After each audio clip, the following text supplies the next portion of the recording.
Okay, then we are live with another fantastic episode of Bullshit Busters. We're doing a different format. Basically, this BS Busters is going to be all about what we think we're going to see leading up to E3. Baseless speculation. Before we do, we're going to get into other things like we're going to talk about a little bit of movie news. And then we're going to get into just general news that's happened, and then we're going to start speculating on what we think we're going to see. Now, we're not going to go into in depth because, I mean, come on. I mean, we've got a show over almost every week over the next month talking about, Microsoft, Sony, the third parties, and lastly, Nintendo. But, this time we're just going to, what we think we might see, not too in-depth, just, what we think they'll do, what we think they won't do, whatever. So without further ado, let's introduce ourselves, tell us what you've been playing or watching, or both, and then your handle, and then we'll get down to it. Starting with the far left, which will be Mr. Mario TGP. Go ahead, sir.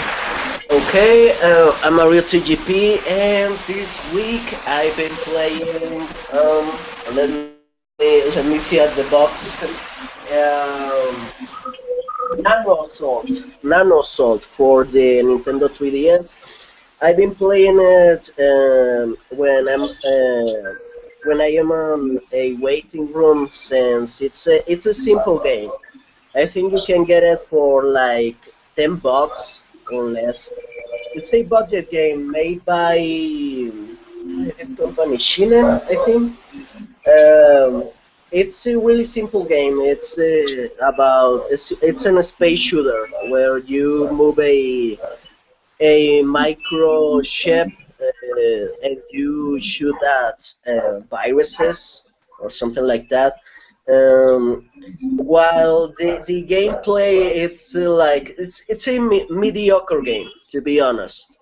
I'm just finishing it because I bought it, so I have to finish it. But what really stands out of Nano Stray, it's the graphics. It's impressive, the graphic quality of the game, considering that it's a Nintendo 3DS game. It looks great. So it shows you how well you can optimize a game to get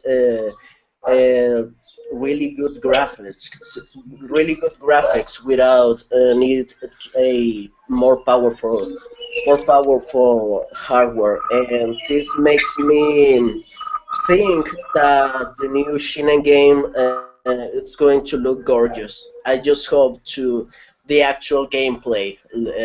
It's as good as the graphics. Yeah. Well, knock on wood.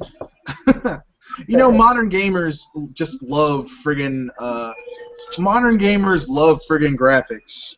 They don't care about modern gamers don't care about other things. They love graphics. That's their thing. Also, did you play it, Mr. Red Fox? I played I guess the sequel to that game on the There's two Nano games on the classic DS. yeah, there's Nano Assault, and then they made like Nano Assault Neo on the Wii and the 3DS, and I play not the Wii, the Wii U and the 3DS. I have the Wii U version of the game, so I know what you're talking about when you talk about it. Looks gorgeous, but it's a shooter. Yeah. I mean, it's like it's just a shooter. I mean, it's good. It's a gorgeous shooter. I mean, don't get me wrong. And to be honest, it seems like the game is a little bit obscure, because I was looking for a walkthrough because I got stuck on a boss. The game has many flaws. I think the better thing about the game is the graphics, but I would love to see a game where the gameplay is as good as the graphics. Yeah. Well, I was planning to ask you this because seems like you have played everything I played. Like whenever I said a game, you always said, "Yeah, I played it."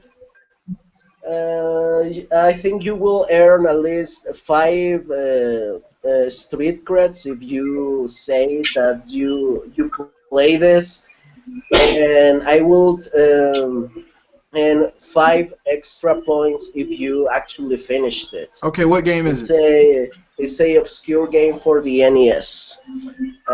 It's like the bare bones concept of a game. Like if you tell a robot what a game should be like, you will get this game. It's like it's the it's insipid. Like the most bare bone games you can play. The story, it's like a template. There's no cutscenes, and the game, um, if you don't die, only lasts 12 minutes. Um, and you die, you only have one hit death. You have one hit deaths. It's about ninjas. Do you know what game it is? Well, you said it's about ninjas. I was about to say Ninja Gaiden, but Ninja Gaiden No. has a story and cutscenes and everything else. So, Yeah, um, 12 minutes long. It's about ninjas, and it's really one hit death. obscure. Is it? Are the graphics really crappy? Yeah. I think I know the game you're talking about. It's like a Konami game. It's technically like the Mm, first Mystical Ninja game, but it's not really, but it's really really shitty. I think I know what you're no. talking about, but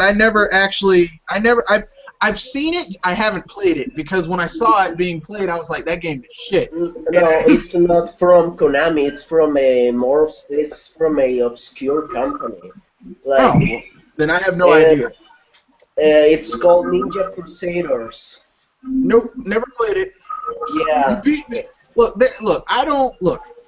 I know people who collect NES games, and they're like really into it. They're like really fucking, Yeah. But I like all the NES games I have are just good ones. Like Yeah. I don't play games. I don't get games because they're expensive or they're Yeah. rare. I get games because I want to play them, and if I'm not gonna play it, I'm not gonna get it. Yeah, it's because I've been looking for the NES catalog for like more than 5 years, and when I think that I knew every single title released on the NES, there's some obscure title that comes up and like, oh my god.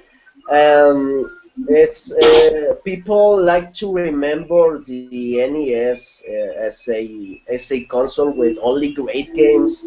Like, well, in part you're right. Like, there's a lot of good titles on the NES, but the NES was also filled with shovelware, like crazy. Not like the Atari days, No. since Nintendo made that policy of the seal of quality, but the companies always find a way around it.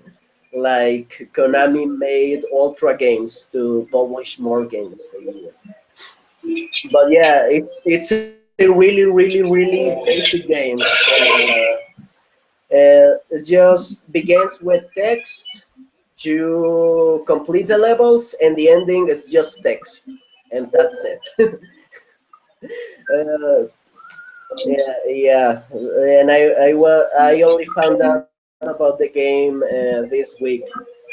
I never knew it exists. It always amazed me how many obscure titles are available on the NES. Yeah, but if you wanna play a ninja game on the NES, play Ninja Gaiden or Shadow of the Ninja. there's a lot of ninja games on the NES. Think about it. No, it's like that with a lot of consoles, though. Like people like to hail the PlayStation, PlayStation 2 as Yeah, the the greatest systems of place. It's greatest system. because I have the theory that most of that the most successful in sales numbers of each generation is the console that will get the most shovelware Yeah, Yeah, on you're it. right. yeah. As a matter of fact, you're absolutely right. Every console that's successful gets shovelware. It's just the quality of the shovelware denotes how successful it is. Like, The PlayStation and PlayStation 2 had a lot of shovelware, Yeah, yeah, a lot but of the crappy. shovelware, like, okay, the shovelware on PlayStation, you knew it was shovelware. yeah, Yeah. Like, you could tell, like, the Legend of K, yeah, that's shovelware. Or Kudelka, which is like the first game in the Shadow Hearts series. You're like, yeah, that's kind of shovelware. But I mean, then you get systems like the Atari Jaguar or the 30 or yeah, the Jaguar, and you're like, yeah, this entire like all the games in this thing except for like one are shovelware. Even when your first party titles are shovelware, yeah, that's when you know a console's in deep trouble. And that's why I'm kind of worried about the PlayStation 4 a little bit. yeah. Be- Because Yeah, and I still don't believe that they actually sold that many units of PS4 because, as we all know, Sony likes to do naughty inflate numbers. things. Yeah, Yeah, we sold but 20,000 units. yeah, Yeah, but okay. we know how the mainstream market works. I mean, they always the most popular console is like if you don't have the PS4, you're out. Like you don't belong. So you have to buy a PS4 whether you like it or not. Um, That's I think that's the mentality of why people is buying that thing that I don't know. It's like my brother. He bought the PlayStation 4, but I never see him playing the thing. Like he plays on his PlayStation 3 with his friend. Uh, I don't know. I think he only uses it for Netflix. Yeah. and Blu-ray. Yeah, it's not a video game The console. PS4 is just it's just a trendy system. Everybody, Yeah. Yeah, Sony announced that we're not doing this and the other, and everybody raced out and bought one. Well, uh, Microsoft shot themselves in the ass. Microsoft did more to promote the PS4 than Sony did to promote the PS4. Like because Microsoft thought they could rest on their laurels after the Xbox. And the thing is like the people don't realize this. The Xbox 360 was not that successful a console. yeah, No, because Like I had two of them because one broke. yeah, I mean, Uh, it was not that successful a console, and I don't know why in the world they're always like, I mean, like, okay, you should not like, okay, Nintendo, people get mad at Nintendo about the Wii U, but they could walk with a little bit of swagger because they did have the highest selling system yeah, last gen. I mean, forgive me, but I mean, if you see a kid, right, and they are going into their senior year in college, and they had straight A's in their freshman, sophomore, and junior year. Forgive them if they're a little cocky going into their senior year. yeah, If you've been fucking up the entire time, you need to shut up and be quiet and do your homework and yeah. go and do shit after class and go to your professor. I really don't understand this. Can I get your help? Yeah, and speaking about the last generation and shovelware, like when you think about shovelware consoles, you think about the NES, then the Super NES, then the PlayStation 1, Yep. the PlayStation 2, Yep. and the Wii. The Wii is the Oh, yeah. champion of the Yeah. shovelware, along with the DS. I don't know which one has more shovelware, if the Wii or the DS. The DS, Uh, because the DS outsold Oh.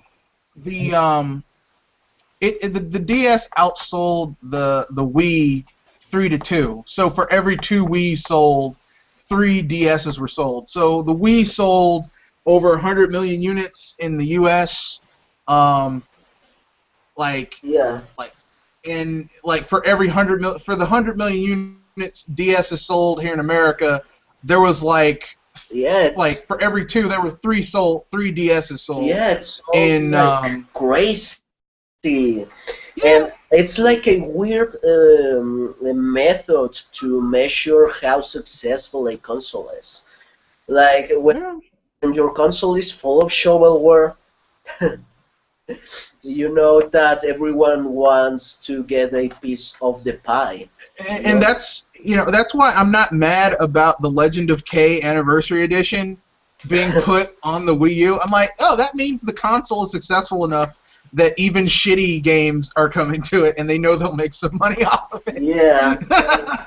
Also, well, the Game Boy, since again, it's I think the success of the DS is more direct, since the Game Boy was also filled with shovelware, but the Game Boy had like how many versions? The Classic, the Pocket, the Color. It's basically the same thing, but the change from the DS to the 3DS, it's a different thing. So I could say that the DS has been more successful than the Game Boy, because the DS had a normal life cycle, like 6 years, but the Game Boy lasts for like how many years? 10 years? I think the Game Boy was more successful profit-wise, just long-term, because the Game Boy was cheaper to manufacture. Well, but in units sold, it sold more than The DS sold more, but the DS was not used.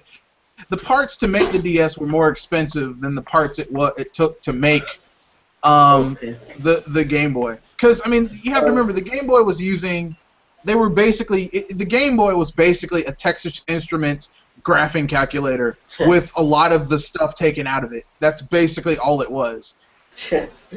But the life cycle of the DS was 6 years. Yeah, 6 years, and then Nintendo killed it.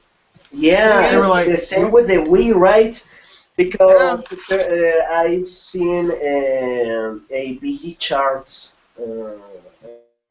thread, like 8 out of 10 threads on BG charts are just pure stupidity, but you know.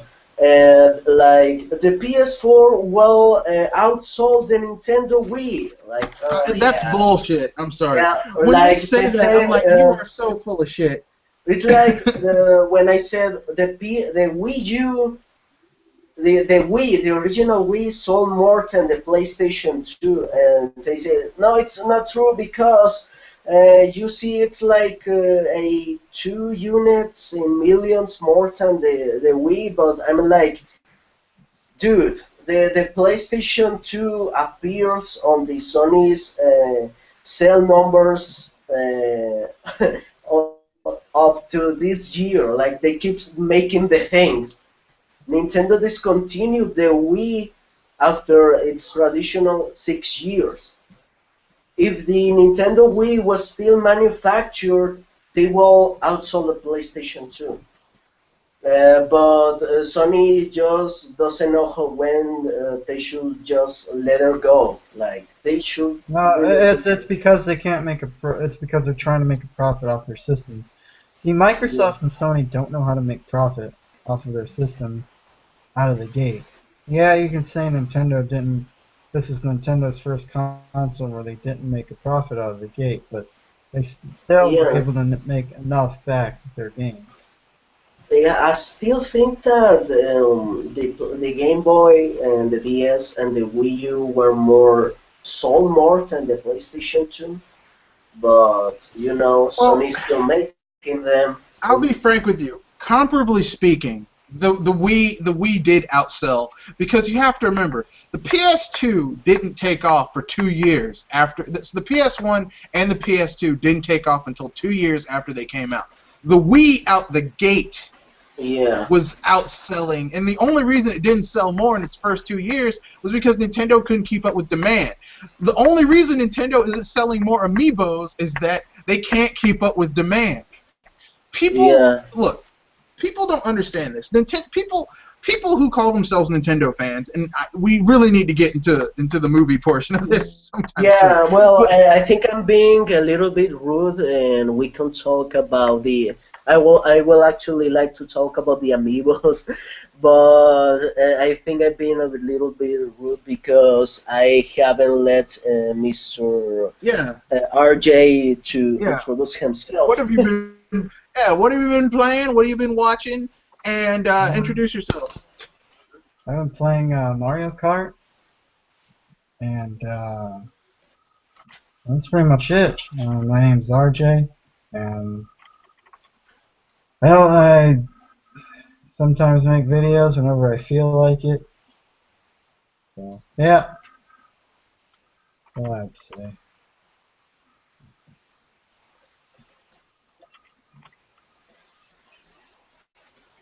Why did it get so quiet all of a sudden? Oh, okay. All right. I guess it's my turn. I have been watching, obviously Daredevil again. I've binged it. I binged watched Daredevil again for the second time this weekend, or not this week. This week, um, I would get home and forego watching what I normally watch and just watch that. And I've been playing uh, Chrono Trigger and Grand Theft Auto 5 on my PC. Um, Oh, you actually bought that for the full price? I did buy that for the full price on PC, but not I didn't pay what you think I paid. See, I took my PS3 version of GTA 5 and I sold it to a friend of mine for $30, and I am constantly getting all types of promotional deals for Steam, and so I paid like $10 for the game. So yeah. Okay. I forgot to mention, I bought a game on Steam this week. I haven't played it because I didn't have the intention to play it. It cost me just $1, and I bought it because I was testing my debit card in my PayPal account. But have you heard of this game? It's called Knights and Merchants. It's like a Age of Empires game. Uh, it's a old game. Like the game costs like $10 on Steam, but for some reason was like $1 on eBay. Seems like the game is from the same era of Age of Empires 2, like. You always find a lot of Me Too games, right? When a game is successful, a lot of clones just come out. Yeah, yeah, but I mean, let me put it this way. GTA 5, I had it on PS3. I didn't do a review of it because, I mean, it's GTA. You get what you get. The only reason I was really looking forward to the PC version of it is because of the mods. Oh my God, the glorious mods. Any modes yet? There are mods. There are lovely mods. There are cheats to make yourself invincible. There are cheats so that you can turn yourself into Superman and punch cars Oh and make them yeah. send them flying to the sky. Like, here's the thing, okay?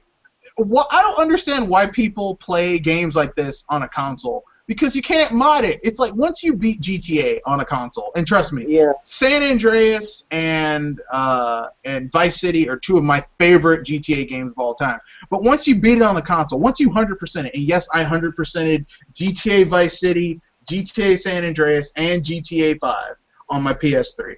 I don't understand why they just can't, like, for consoles. I mean, the infrastructure is kind of there. You can have like a specialized homebrew section where people can do stuff. Well, Think about the reason why they don't want to do that is because the console manufacturers are afraid that you'll mod the consoles and make them do things that either unlock features that they don't want you to unlock, or like do things that they don't want you to do with the console. yeah. And it's a way of it's a control factor. PC, you can't control PC. Like Rockstar's like, we're not going to release a mod creator, and like people are already modding it. They're just whatever, fuck you, Rockstar.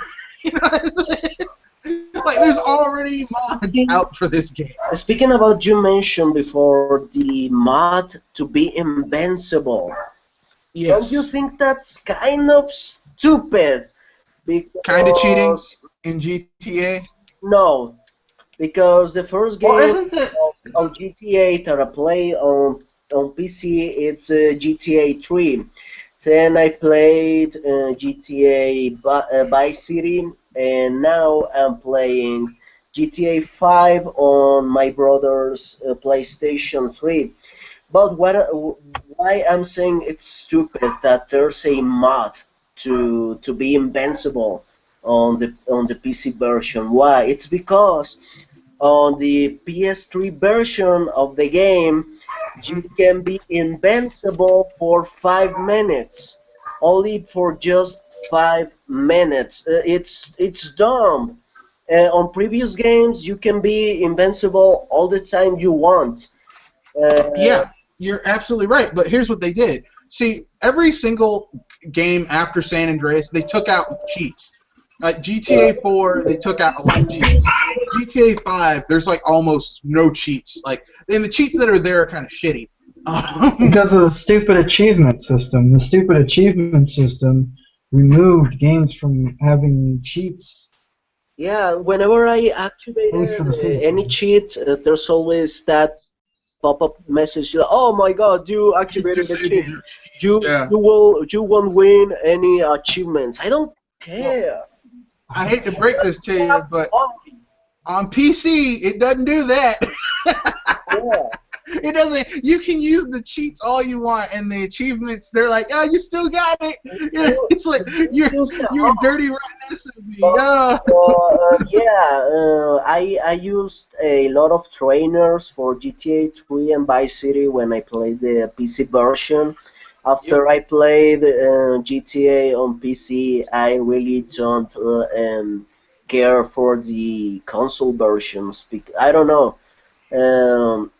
But what I'm saying is, like, they are ruining the things that were fun on GTA. You can break the achievement system on PC. Like, there are special things where you can on just PC, unlock but all achievements. play by the rules, even if it's on the PC, you still have that 5-minute limit. You know what I mean? I know that you can modify it, modify the game on PC, but I think it shouldn't be necessary. Like, it's about game design. It's about having They fun. know. Yeah. I mean, when you play GTA, okay, let me put it this way. When I play GTA, and I know a lot of people are just like, oh man, it's a murder simulator. I don't even do a lot of murder in GTA, like except for the missions where you have to kill someone. Like if I can, I'll stealth knock someone out and drag them in the corner. Like I just like getting in a car and listening to the radio and just driving around doing shit. Like playing golf or playing tennis or going to the strip club or going to the ammo range and shooting, doing challenges and junk, or getting in the jet and flying around. Like literally, I don't care about, like, I don't go around. I mean, on PS3 I didn't do it.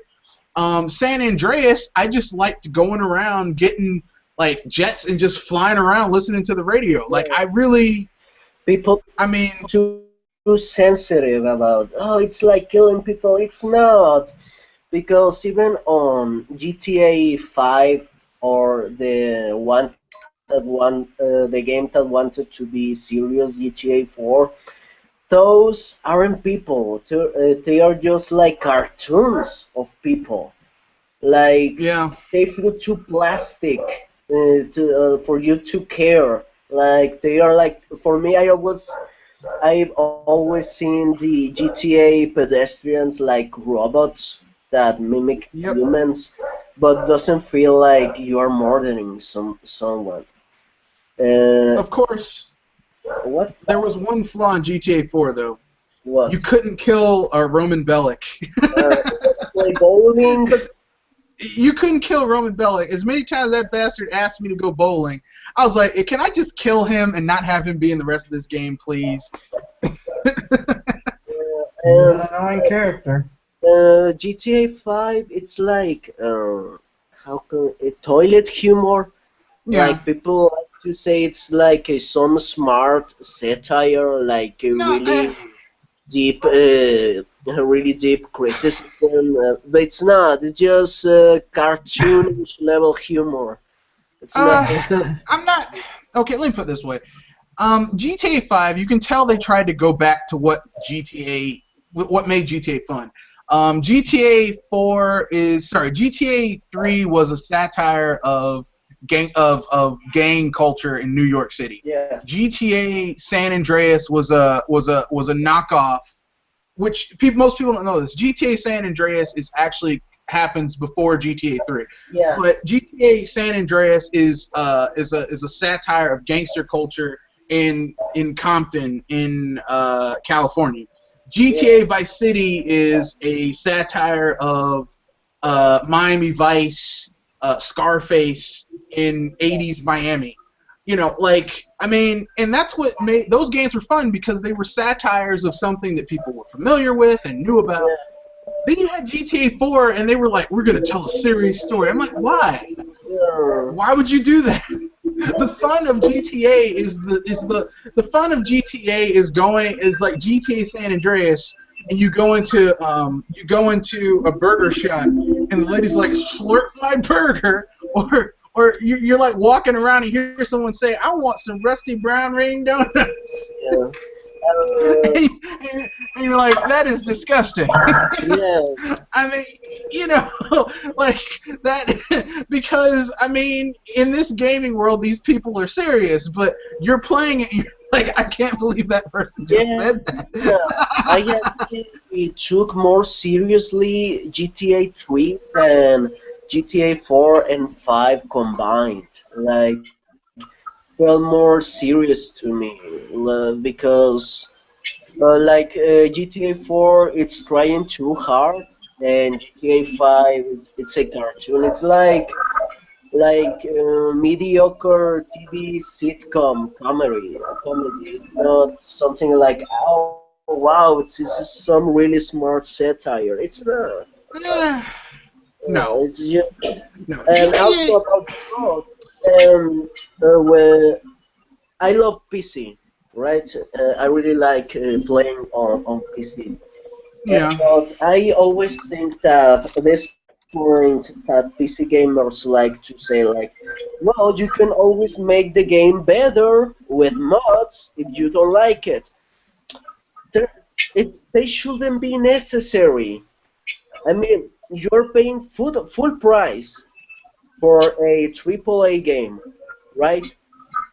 Saying that it's excusable for have this kind of BS, like I said, with the cheat codes.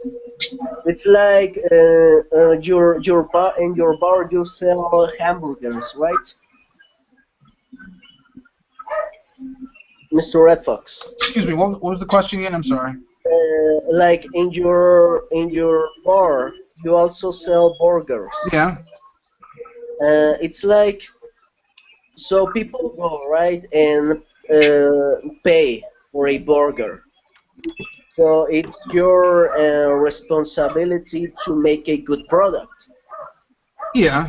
I mean, But like, okay, there are clearly going to be people who are going to come in there and be like, "I'm vegan. Do you have a vegan option?" And I'm like, I mean, we have a vegan option. It's a red bean burger made yeah, with red beans and rice. what I'm saying is that I know that I'm like 99% sure that the burgers on your bar are really good.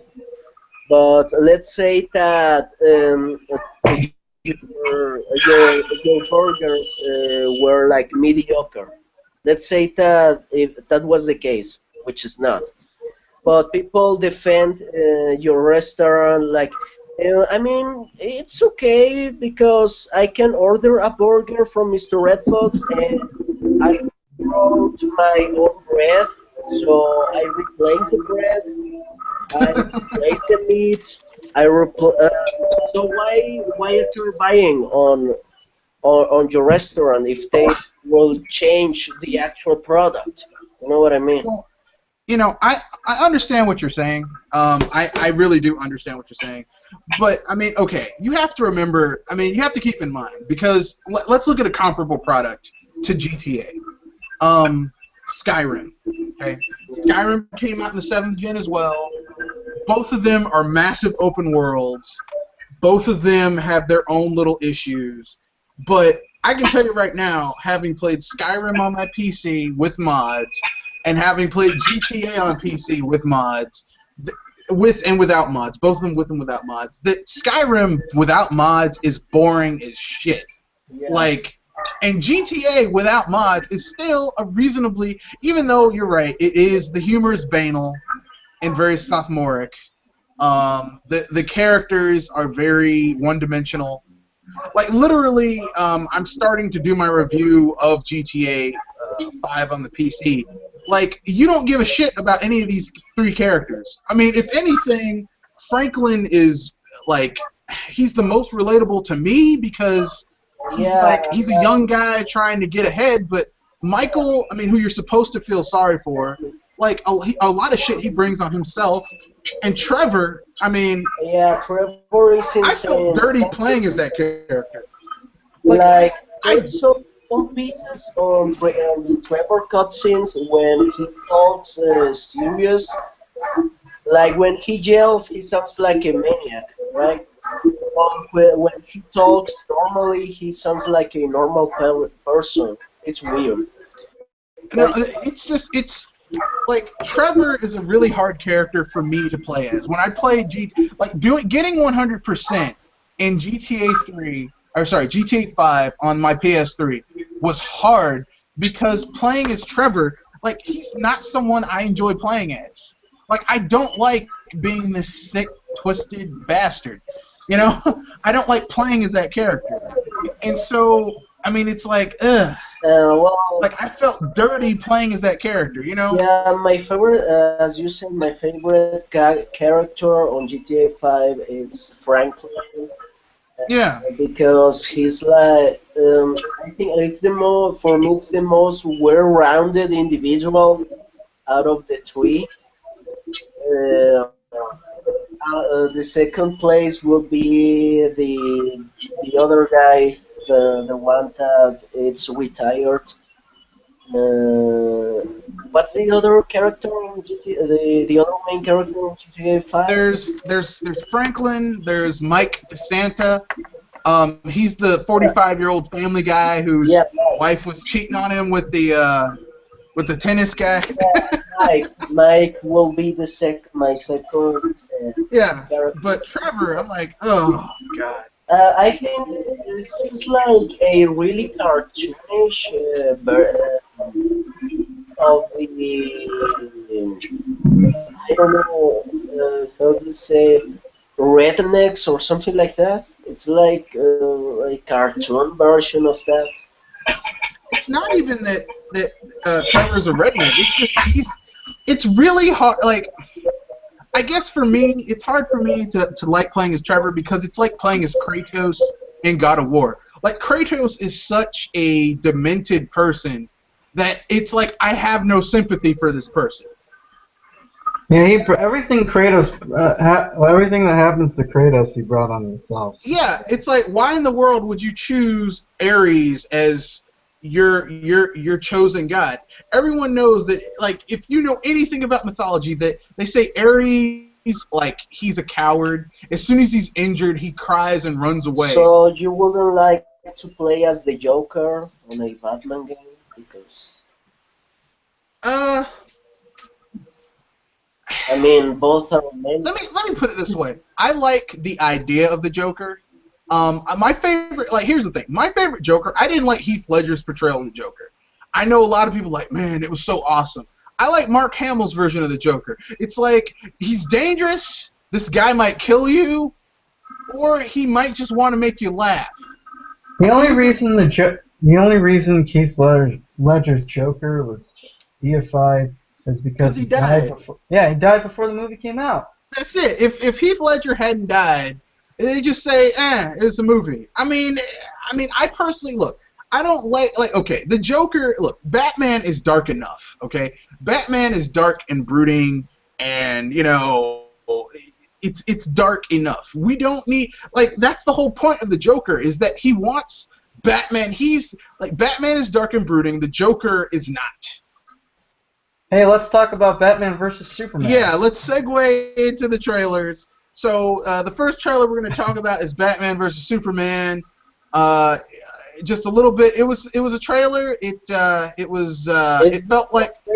Do you think it was a trailer? It's more like just black background and a really fat logo. No, it felt like I don't know why they're calling this Batman versus Superman. It should be called Man of Steel 2.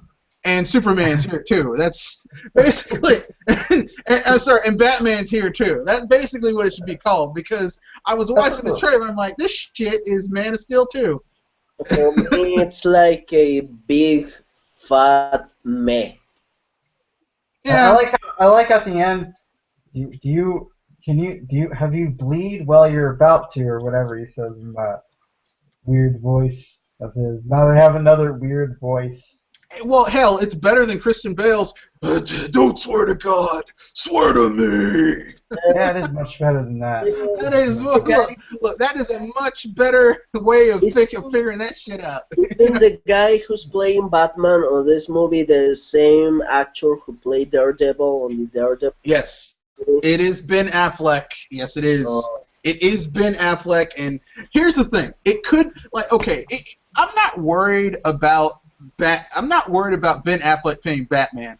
I'm worried about seeing another shitty portrayal of Superman. That's because here's the thing. At this point, seeing Zack Snyder do his take on another superhero movie, at this point, I'm done. Like, I'm gonna watch it so I can review it, but I'm not gonna really. I got to be honest. I'm not a big fan of Batman. I'm not a big fan of Superman. I'm more like a Batman guy, because for more they want to add like weaknesses to Superman. Yeah. It's like he's practically invincible. Yeah, I mean, he was more interesting when he has the odds against him, you know, and it's more interesting when he beats the odds and uses his intelligence and abilities to overcome the challenge, because Superman it's just a god. The only thing that weakens him is the kryptonite. No, see, I understand where you're coming from, but I don't know about this Man of Steel bullshit, but the appeal of Superman back in the day is this, okay? Superman is this guy who's insanely powerful, and he's constantly under control. He never lets loose. He's always ultra, controlled. Everything he does is very controlled. Now, the whole point about Superman is this, if Superman gets to the point where he's forced to use, his full power, shit has gotten real. Like that's the whole thing. Like if Superman's like, I'm gonna have to stop you, like, and he's gonna have to use everything he's got. You know, shit has gotten real. Because if Superman is panicking, shit, look, we're fucked. You can shit your pants now because if he's panicked, it's bad. Okay. Now, Batman is a completely different character because Batman doesn't have any of those powers. Like Batman, he's always got to be on his toes. Always has to be at his very best. And if he's not at his very best, he gets fucked up. And he's not like Superman where he can come back from it. And that's the interesting thing about Batman is that he's always got to be on, very aware of what's around him. Superman is automatically very aware of what's around him. He can hear people's breathing, their heartbeats. I mean, he can see through like all types of stuff. I mean, that's. I think there's one version of Superman that I liked. It's from this fighting game. I don't remember. It's recent. Injustice, where he snapped and killed the Joker for killing Lois. Yeah. Yeah, I think it's like a more interesting way of portraying Superman. Like maybe in that version he just went insane. Like he became a villain.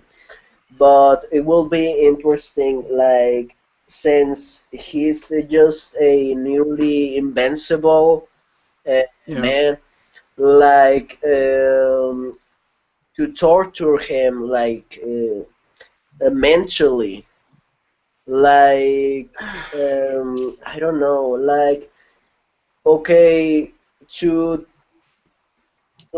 doesn't kill people, right?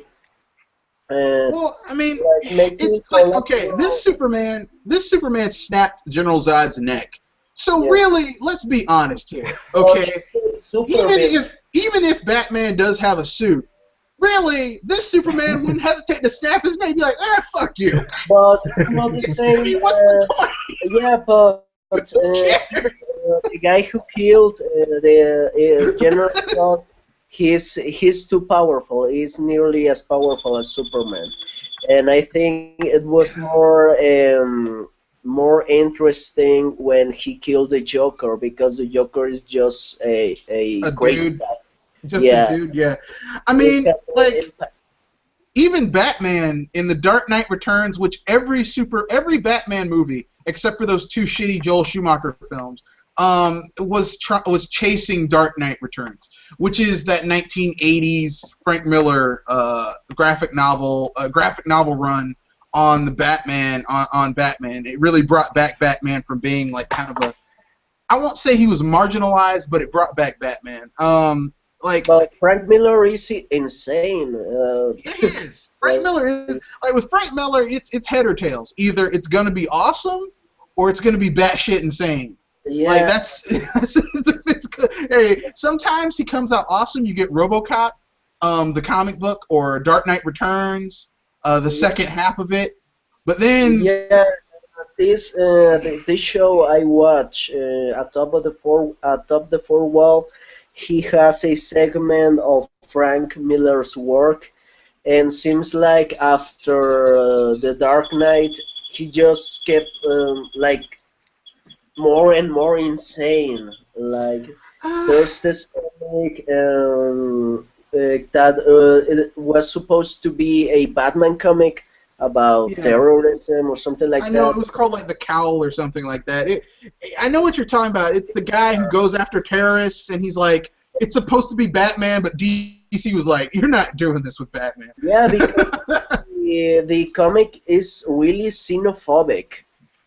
Yeah, I mean, the problem with Frank Miller is that, like, when he gets a character, he really gets them.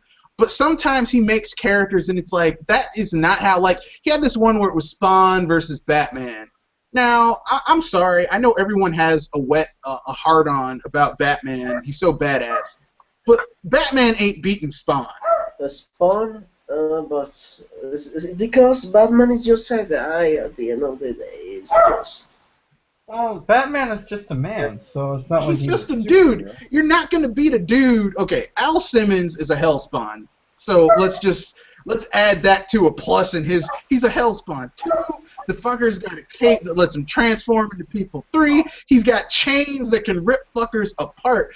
4, unlike Batman, who apparently doesn't use any guns unless he absolutely has to. Spawn has no compunction about having rocket launchers, grenade launchers, machine guns, all types of shit. I don't care how many batarangs you throw at him. That's not gonna stop those guns, man. I forgot to mention, I forgot to ask you, since I really don't need comic books, but I've been interested on reading it, but I don't know if it will worth the time. Is Batman, Superman, Red Son any good? It's interesting. Like here's the thing. It's really hard to write a good Superman story. Like the best Superman stories I've ever read were like the one shot that were like five issues or 10 issues or 13 issues. Like they're a limited run and they tell a self-contained story. Like All-Star Superman, where Superman's dying. Like he's literally dying, and like the first issue he finds out he's dying. The second issue he says goodbye to Lois. He gives her powers. He shows her what it would be like to be like superhuman, and like they do couple stuff. And then he goes sees Lex Luthor. He's like, I'm dying, Lex. And you always talking about what would you do if you had superhuman, if you were free. Well, I'm not going to be here to stop you. So you're going to have to prove that you are the great man that you think you are. And like Lex Luthor spits on the glass. He's like, how dare you? And like Superman dies. Like the end of it, he flies into the sun and he dies. Now, of course. Why does he fly into the sun and die? Yeah, that's the thing that I was like, well, why would he do that? Because Superman's power comes from the sun. If he flies into the sun, he actually could heal himself, which, I mean, he later does. He comes back as Superman Prime, as you know, DC has multiple realities, and there's an equivalent to the main characters in all of them, and in one of them, Superman flew into the sun. And since the yellow sun is the source of his power, when he does this, he becomes Superman Prime, who's like, Superman Prime is so fucking powerful. It's like this dude, people think normal Superman is like a god. Superman Prime is a god, okay? And basically, why would he fly into the sun? I'm like, that's the source of his power. And then they brought him back later on, but I mean, the point is that it was a very interesting story, but it was like a 5-issue run. Crisis on Infinite Earths, or Justice League 3000, or in the 30th century, something like that. Bothers me about Western comics. Like, seems like they always have to be like, you have to read like this other 5 comic book series to know what's going on.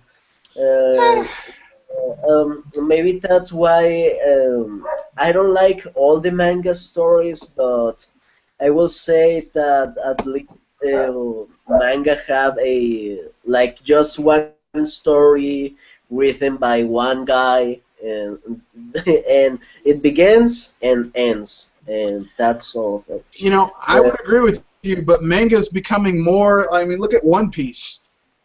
they're like 200 and some issues into the shit. I'm like, God damn. I would like to watch one. It's like, I don't know. It seems like it's never going to end.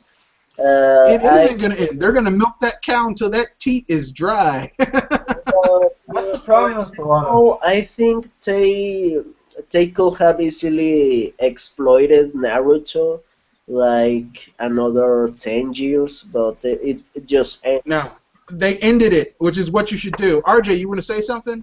I was like, that's the problem with like a lot of your big Shonen Jump stuff, maybe except Death Note, because that actually had a beginning, middle, and end. But they just keep pumping stuff out, like Dragon Ball Z. Like when is Dragon Ball? When are they gonna take Dragon Ball Z out the pasture? I No, mean, seriously. but Dragon Ball Z did end. Like I was reading this thing where they were like, Dragon Ball Z, there's like 11 sagas in here. I'm like, there's only 4 sagas in Dragon Ball Z. There's the Saiyan saga, then there's the Namek saga, then there's the Cell saga, and then there's the Buu saga, and that's the end of Dragon Ball. Dragon Ball Well, I know ended it ended. in the battle against Majin Buu, and that's it. And the other stories that I could accept as canon is the recent movies, because for me, Dragon Ball GT, it's not Dragon Ball. Like, No, Dragon Ball GT should have been called "We're trying to milk this franchise for more money," and instead of coming like here's the thing, even the Buu saga is kind of like, why would you do this? It was totally unnecessary. Like Dragon Ball Z's proper ending was the Cell saga. Because yeah. Goku, like, they killed off Goku in a badass way, and his son was meant to take his place. Gohan was supposed to take his place. That was the logical conclusion. And then the series after that would have talked about Gohan's journeys, Gohan's adventures. It was Gohan's turn. The boost. Actually, the writer wanted to end it off on the Frieza saga. Yeah, Toriyama like, no, even want to do Dragon Ball. The Toriyama actually wanted to end it on the battle against Piccolo, but And that would have been a badass battle to end it on, because I mean that's one of my favorite battles in Dragon Ball. Except here's a little little known fact you guys might not know about me. I was rooting for Piccolo to win in that fight. why? Because Goku killed his father. I mean, even though his father was evil, I mean, you kill someone's father, I mean, you're not just gonna get off with it, you know.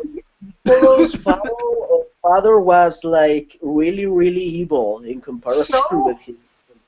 Like he was like pure evil. Obviously, he killed him. Like he killed him. Look.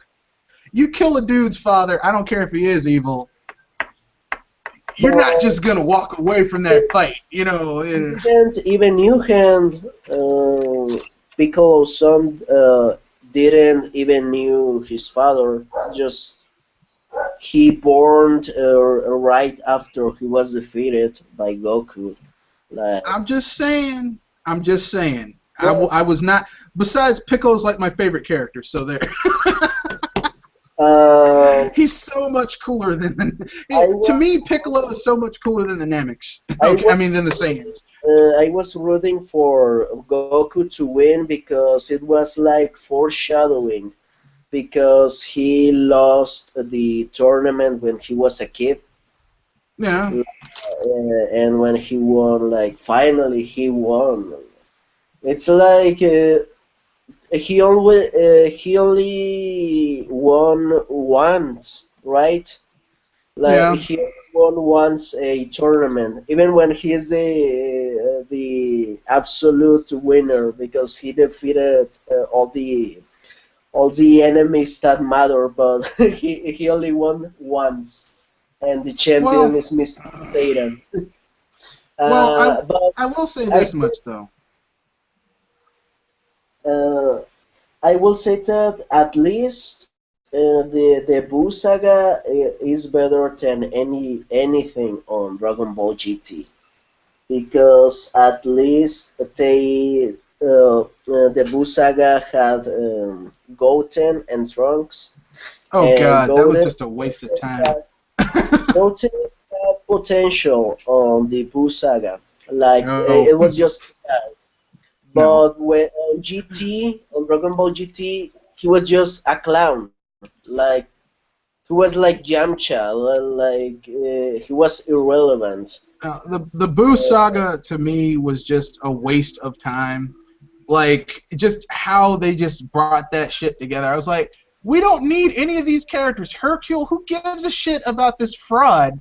Like it should have ended with the Cell saga, and then like. GT could have been just about Gohan and Trunks. That's who it really should have been about. It should have been about Gohan and Trunks. Because, like, let's be frank, The Trunks they had in in the Boo Saga sucked. Okay, the Trunks that everyone liked was Future Trunks. Future Trunks was badass. The Trunks in the Boo Saga was just garbage. Yeah. Like there was so much wasted potential in that series, especially with the Boo. Like it's just awful. I mean, that's what I'm saying. I don't know if it's a plot hole on Dragon Ball GT when they spent like 10 episodes making a spaceship, like build a spaceship, and when they are going to return to Earth, they take like a commercial airship, like a commercial spaceship. Dude, it's GT. So they spend like 10 episodes building a spaceship when they just could buy a ticket to go to space.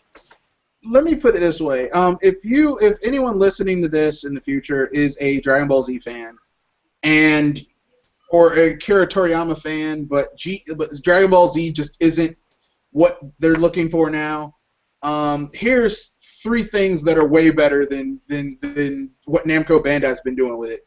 Oh yeah, for the love of God, stop exploiting the Dragon Ball Z IP. Like, Sandland is really good. Dr. Slump, that's one of his early works. Yeah. Or Kid Dracula. Kid Dracula is really good. Dr. Slump is too, like, the jokes are too local, don't you think? Like, they are just too Japanese. Not really. I mean, like the whole thing where like Dr. Slump is an inventor who lives by himself. He creates his ultimate robot, but like Dr. Slump makes really awesome inventions, but there's always like a horrible thing about him.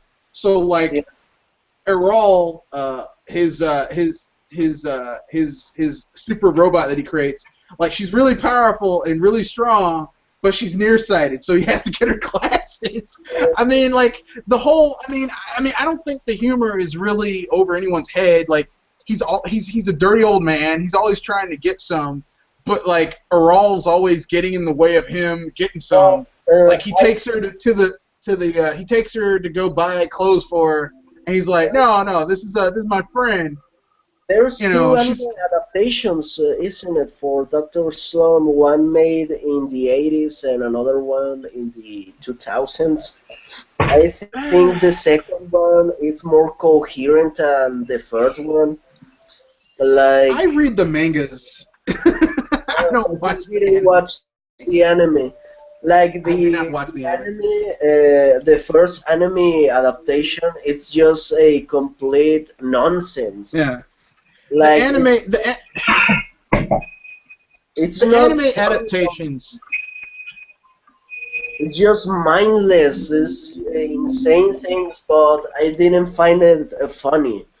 The anime adaptations, especially in the 80s, it's like for a lot of like if you watch an 80s translation of like an 80s anime adaptation of Dragon Ball versus like a 90s adaptation for Dragon Ball, like even back then it's like this makes no fucking sense in the 80s, but in the 90s it's a lot better. Because in Japanese there was always this cutaway that when a crowd appears flying and say stupid, but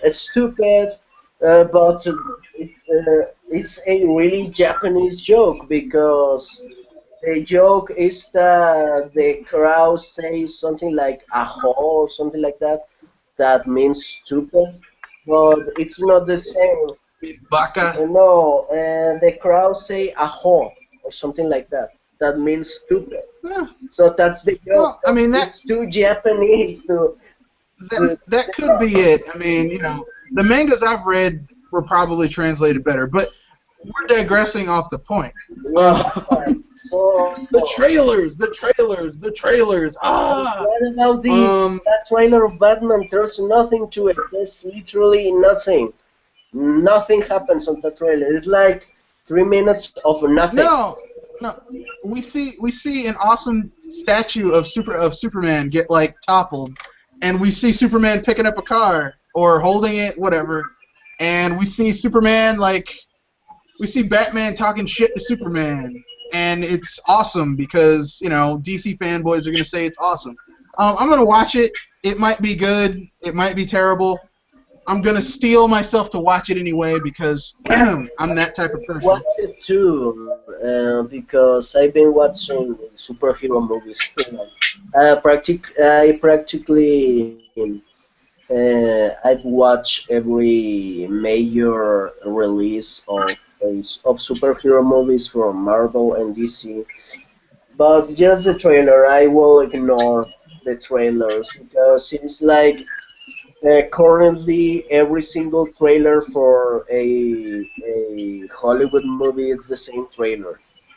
Like it's the same speech about destiny, the same text on screen that says that after this movie, like nothing will be the same. It's always the same thing. Yeah, well, And you know, I think in this next film, like 2 seconds of scenes, and then the Inception sound, wham, then another 2 seconds. well, I mean, well, dude, that's all Zach. That's all Hans Zimmer right there. That's Hans Zimmer. But speaking of films where they say things will never be the same, Age of Ultron. Age of Ultron came up, and holy shit, woo! Shit just got real. I don't even know who Ultron is. Well, Ultron is a super powerful robot created by, in the comics, Hank Pym, who plays Ant-Man, but in the new Marvel Cineverse, he's created by Tony Stark, and he's a real asshole. And he's going to. The movie will be centered around him, right? The movie will be centered around the Avengers not getting along too well, and Ultron exploiting this with his two allies, the mutants. Although because Fox owns the right to call their characters mutants, they can't call them mutants in the Avengers. Even though if you're a comic book fan, when someone says Quicksilver and Wanda, the Scarlet Witch, they're like, okay, they're mutants. But apparently they're miracles. They're special children. Indigo children? Yeah, it's so fucked up. I mean, it's a shame that Marvel had to whore out their franchises when they were going broke 20 years ago, because it's a shame. Like, they had, I mean, think about all the shit they had to go through to get Spider-Man back into the fold, you know? Mhm. Oh, hindsight's 2020. I'm sure the executives are just like, slapping their heads right now. It's like, oh my god, what did we do? Especially considering the 3 shitty movies Sony put out. Well, you say that they nearly got bankrupt, but isn't that they just got bankrupt anyway because they just got bought by Disney? It's the same as going bankrupt. Well, the same. No, it's not the same thing, because George Lucas sold LucasArts to Disney, and LucasArts was definitely not going bankrupt. I think the issue was this. It was easier for them, like, in order for Marvel to do the things it does, it needs a steady cash flow. Like, a bigger, steadier cash flow than they were getting just from comics and animated shorts. Even though some of the Marvel animated shorts, like Wolverine versus the Hulk, Hulk versus Thor, were really good. But the thing is like, they weren't getting a lot of money from it. So they, you know, and they were starting to give, I mean, like, when Fox makes an X-Men movie, Sony makes a Spider-Man movie, they have to give a portion of that money to Marvel. But, I mean, if you've got movies that are bombing spectacularly, like, and like hurting the critical reception of your IPs, like, at a certain point, like, Marvel finally has the money to make the films that they like the head of Marvel, the creative director at Marvel, Kevin Feige, always wanted to make. Like, he's got the money to do it, which is why we got all of these, some not great, but some were really good films. And, like, DC, like, it's like they needed that money to do it, but at a certain point, like, you're getting money coming in, it becomes about critical reception. I mean, at a certain point, Marvel's like, you can't, like, Spider-Man's like one of Marvel's most well-known and popular characters. And those shitty movies that Sony put out with Mark Webb, those were hurting their IP. Like, Marvel's like, you can't do this, man. You can't. Yeah. I mean, what's wrong with you? I mean, it would be like if someone took one of your video games and, like, they bought it from you but kept your name on it, and then they did code work on it, but it was really shitty. So people attributed all the shittiness to you. It's a generic dude bro shooter. Yeah, and they attributed all the shittiness to you. And you're like, wait a second. At a certain point, like, even if you're making a lot of money, you're like, hey, this becomes an issue of you're hurting my IP. You know? And that's what they had to do. I mean, Fox really messed up their IP. They really messed up. Like, X-Men, I mean, they had to make, like, 3 movies to fix X-Men 3, The Last Stand. I mean, can you believe that shit? You got to make 3 movies to fix one bad one. But then the Avengers 2 will be about the Avengers don't getting along again. Yep. That the plot of the Avengers 1. Yep. They got along well, so it's going to be the same. It's going to be a series of action set pieces, except there's going to be one slight difference. We're going to see the Hulk punch Iron Man in his Hulkbuster suit up a building, and that's all I need to know. Yeah, I enjoyed the Avengers one. I really liked the movie. It was fun. It was a popcorn movie. Yeah, I mean, I'm not going to go see that again, but, like, here's the thing, okay? The great thing about superhero movies is that if you like a certain character, even if the movie, like, I like the Hulk. I'm a Hulk fan. I love the Incredible Hulk. So even the bad Hulk movies had things that I liked about them. Like, if they are advertising this guy Ultron that heavily, like, I hope that at least it's more significant in the movie, since I don't remember what they fought on the first movie? Yeah, it was some alien thing. Well, in the first movie, it was Loki leading an army of aliens from, like, where he'd been banished to attack the Earth and get the Tesseract. Like, that was the whole... It was like, we'll get the Tesseract and use it. And I was like, what the hell is this shit? Look, here's the thing.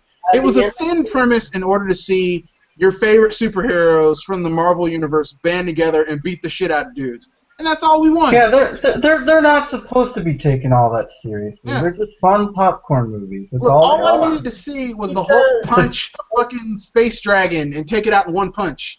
That's all I wanted to see. That's all I needed to see. I was like, yeah, you got me. And defend the movie like 100%, saying that it was just a mindless fun movie, because at the end of the movie of the Avengers one, they want to be like super serious, like this is a big shocking revelation, and they show this blue guy, like the blue guy with a big chin. And yeah, that's shit. Thanos. Yeah, who? Thanos. So they show him like tan tan tan, and like that's fan service.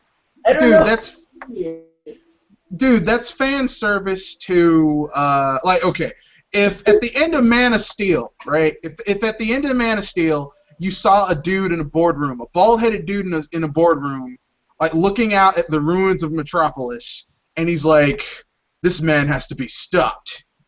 And you see, like, on the mirror, you don't see the dude, but you see on the mirror, you see LexCorp, right? Mm-hmm.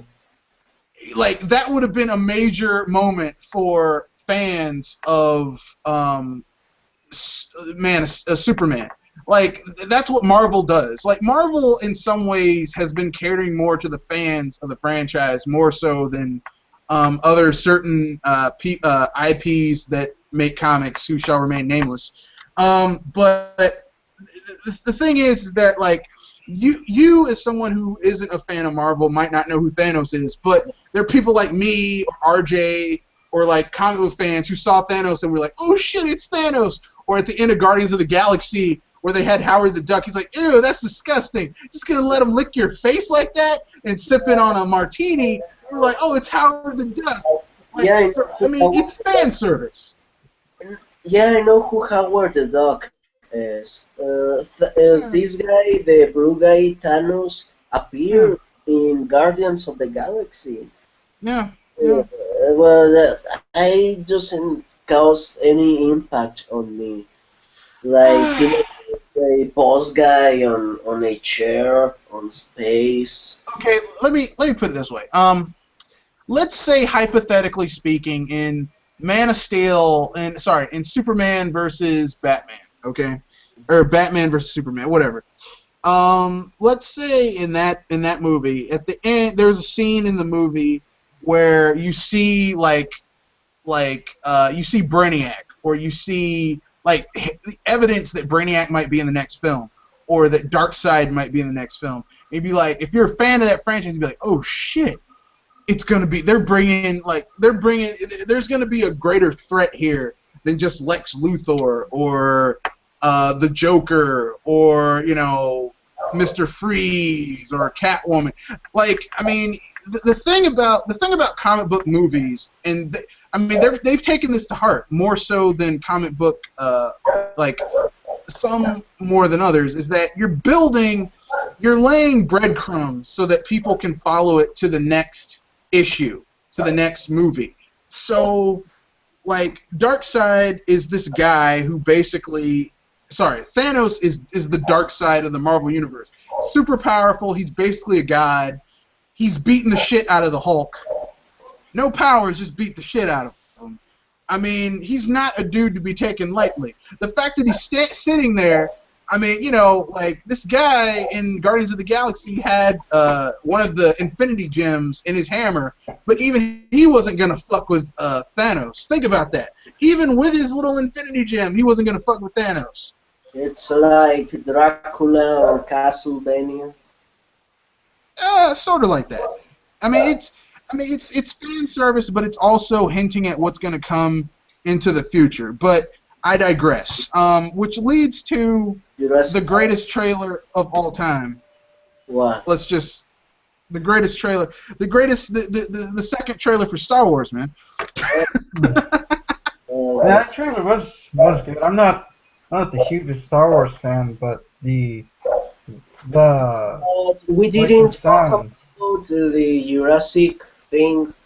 The Jurassic. Can I be frank with you guys? I know this is gonna sound terrible, but watching the Jurassic World trailer, I was watching it and I'm like, I don't give a shit. I mean, and here's the thing: I'm gonna watch the film. I'm gonna watch it in July. I'm gonna watch it, but like seeing all this shit go down, I'm like, who cares? Yeah. Because here's the thing, okay? This is supposedly taking place in the same continuity as Jurassic Park, Jurassic Park 2, Jurassic Park 3. You've had 3 instances where these dinosaurs have gotten out of control and killed people. Why in the fuck would you do another park? Why? Why would you do that? I mean, I know for the sake of movie logic, money, and also for movie studio logic, money, but I think one of the major sell point of the original Jurassic Park movie, it wasn't for the story. The story, it's just not. I mean, it's good. It's well acted. I enjoyed it. But let's be honest, people went to the theater to see the dinosaurs. That's true. On the screen. Because in the 90s, we weren't accustomed to CGI graphics. I don't know if the original Jurassic Park was a mix between like animatronics It and was. CG, The but original that's Jurassic Park had 11 minutes of special effects.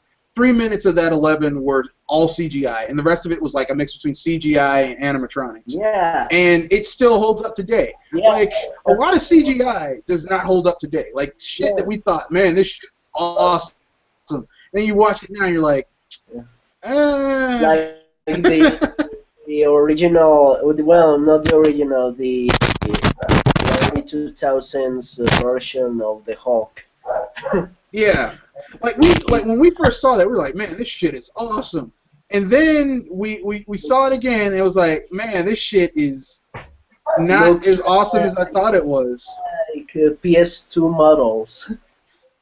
I mean, like, Well, okay, let me put it this way. And here's the thing, I actually like that movie. The pace is Ang Lee slow, which basically means that, like, the thing you need to understand about Ang Lee is that the pacing in his movies is deliberate as hell. It's very, very, very slow. But well, like when you actually have the last 25 minutes of that film is really good. yeah, But you have to get through 2.5 hours almost of a lot of shit. You're just like, I don't care. yeah. I don't care. So, yeah, the Jurassic Park movie, so the plot it's decent, the performances are good, but we just went to watch the dinosaurs because they look so cool, and they still look really good today. But I'm sure that this movie of Jurassic Park, Jurassic World, I mean, it's just CGI. Yep. Like no one is impressed of CGI anymore. No one cares. It's Eh, just they are using the name of Jurassic Park, but uh, I don't think anyone will be. Oh, I'm really excited to see CGI dinosaurs. Like, you know, who cares? It will be cool if they use the same quality of effects. Like, animatronics. Yeah. yeah, but they won't. You know, actually, I'm gonna tell you the truth. I actually am looking forward to this film because Chris Pratt is in it, and he's proven that he has a little bit of chops. Christopher Hawk. Oh, it sounds. RJ, I'm gonna have to mute you. Oh, okay. Yeah. Who's directing it? Or It's directed by some other guy, but Steven Spielberg is executive producer. So, like, because I mean, it should be a better film than the other Jurassic Park films were, because I don't think he was involved with those, but I could be wrong. who's the guy you are interested for that movie? Chris Pratt. Who's He was the guy who played Star-Lord in Guardians of the Galaxy. Okay. Ah, yeah. Oh, well, maybe he will do a decent performance, but Well, yeah, maybe I mean, he's you can say that the story of Jurassic Park is interesting because they just ruin the good bits of the plot of Jurassic Park 1. They ruin it with Jurassic Park 2, and they destroy it on Jurassic Park 3 well. because I mean, you because the archaeologists, the couple of archaeologists, like you expected that they would marry, but no. So they ruined that, and so yeah, it, who cares? I think it was just more like basically Jurassic Park just kind of lost a lot of its um Yeah, its I don't see a its problem with rebooting, doing a reboot. well, you can't really reboot Jurassic Park at this point because they made too many other films. And it's too like you can't, like, people know the first Jurassic Park, and they know about those shitty sequels, so it's really hard to reboot it. So they just like, okay, they pulled a Marvel, and they just grabbed those films, and they pulled them into the continuity. But they're like, okay, this is 20 years into the future, shit has changed, you know. Yeah. You know, I mean, that's how you got to do with the continuity sometimes. You can't do what they did with Star Wars and just get rid of everything except the main canon films. Those bastards. They want to squeeze as much life out of the dead writer's corpse as they can. Well, I mean, I'll be frank with you. Jurassic Park, the movie, is 10 times better than the book. The book sucks. I read the book. It's Michael Crichton's Jurassic Park. Oh my God, it is. First of all, the book is like 600 pages long, and second of all, it's everyone dies. Everyone dies. No one makes it out. You guys, Like, no, that's not true. Like, 2 people make it out. you guys like the movie version of World War C? Because people say that the book is good, but yeah, the movie version is just a movie. I didn't watch it. Zombie movie. I didn't watch World War Z. I had a choice. Like, there was something else coming out, and I had a choice between World War Z and that other movie, and I watched the other movie.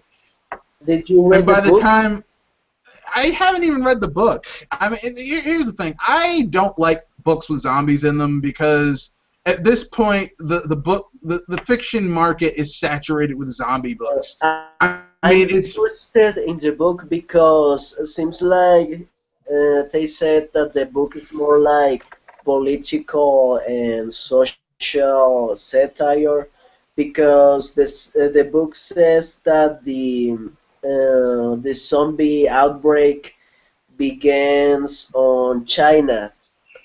And well, I don't know if you guys know that in China they do a lot of horrible stuff.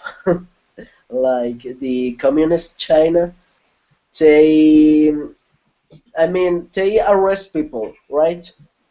So they extract the organs out of those people while they are alive, and that's a current thing. It's happening right now. So that's where the spread of the disease begins. So I think it looks interesting, like an interesting premise. But the movie is just Brad Pitt's zombie movie. It's not very intelligent.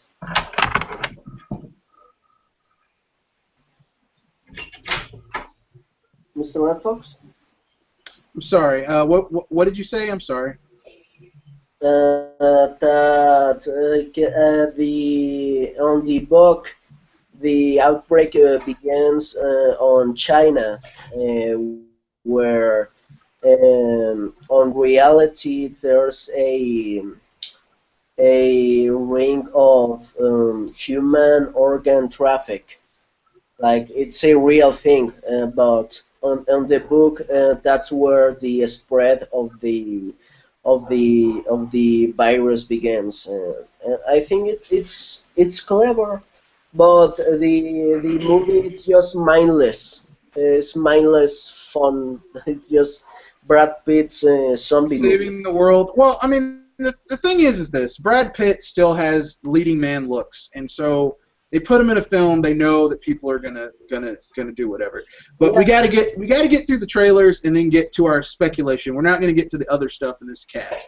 So Star Wars. Star Wars I will trailer. that the magic of Disney it's like really powerful because they managed to Mark Hamill and Princess Leia actress to lose weight like a lot, like powerful. Well, it's not that they cut Mark Hamill a big fat check and Carrie Fisher a big fat check and Harrison Ford That's a big fat Disney's magic. yeah a big fat check, and they said, hey, here's some money, get your asses in shape, because you're gonna be you will have to take on the roles that made you who you are. And Mark Hamill was like, what? What are you talking about, Pats? I mean, sorry. No, I'll never join you. I'll never join you. He's the voice of the Joker, right? On the. Yeah, he was the Joker for years. Yeah. Like, Mark Hamill is still my favorite Joker. I don't care what anyone says. Yeah, It goes Mark hell, Hamill. He'll always What? be the best Joker.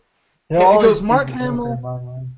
Jack Nicholson, and then Caesar Ribeiro, and then Heath Ledger. That's right. Heath Ledger is at the bottom of my Joker list. Okay, I'm sorry, but I just don't like his portrayal of the character. Sorry, but no, I saw that trailer. I was like, man, I don't give a shit about any of these people. And then, like, I saw Luke with his hand on R2. I was like, this is pretty cool. He's giving some person a lightsaber. I'm like, that's cool too. And then, like, we see this guy dressed up like a stormtrooper, and I was like, yeah, that's cool too.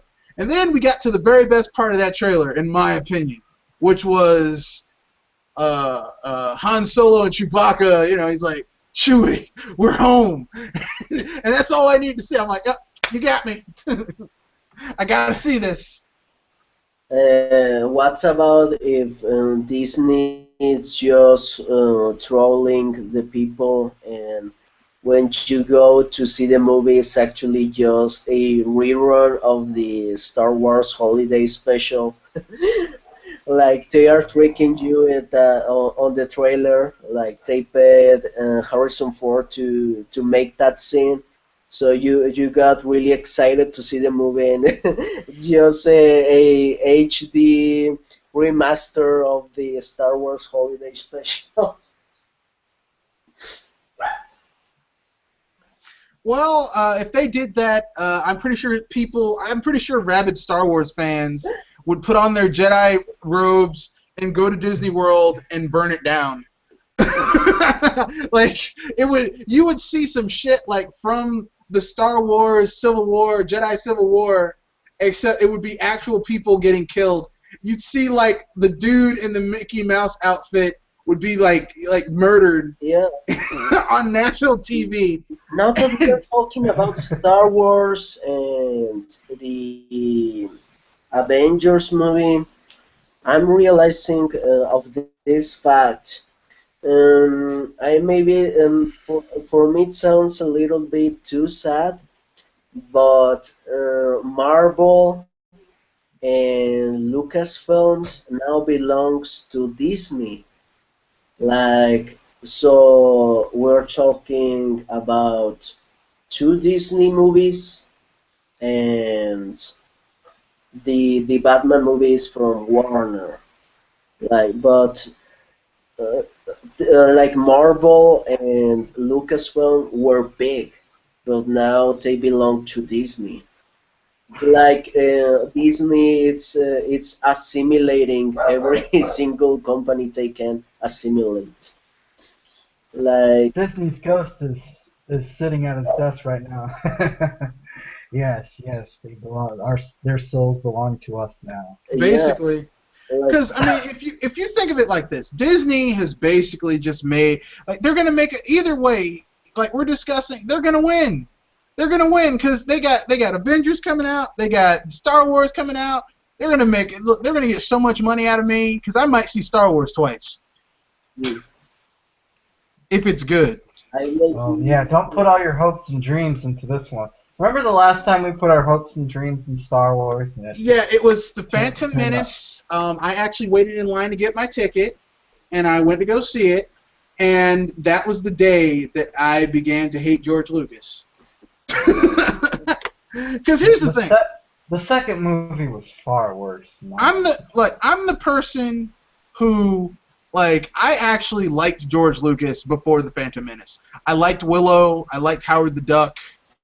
I actually did like Howard the Duck. I know people like, that movie was terrible. I used to watch that movie on cable all the time. I liked it. Look, any movie that lets me see a naked duck with breasts about to play with herself that's rated PG-13, and you're 5 years old watching this on cable. Can any of you guys explain me this? In the first 5 minutes I of the have film. I have fond memories of going to watch those movies, the prequel trilogy. Yeah. I know they aren't so great, but I don't know. I watched them when I was a child, so it's like I know they are bad. They are not as good as the originals, but it's just human stuff. But I've never understood why people said that they ruined Yoda when he fought this guy Count Dracula, Count Dooku or something like that. That they said they lost respect for Yoda because he actually participate on a lightsaber duel. But I don't know why they said that. I don't know what's the They lost respect because they like Star Wars fans. We like our Yoda that we grew up with is the puppet Yoda. Okay, that's who we grew up with. We don't like all this CGI shit. We don't. Like people in my generation, we grew up with practical special effects because CGI when we were kids looked like shit. So most people didn't use it. They actually made a puppet or an actual person was there. So for us, Reboot. Remember Reboot? yeah, the I know that was CGI a in TV. Reboot, like we love that show, but now it looks like, well, actually Reboot is still pretty good. Beast Wars, Transformers. Oh man, actually the animation is pretty good on that too. Donkey Kong, the animation on that was shit.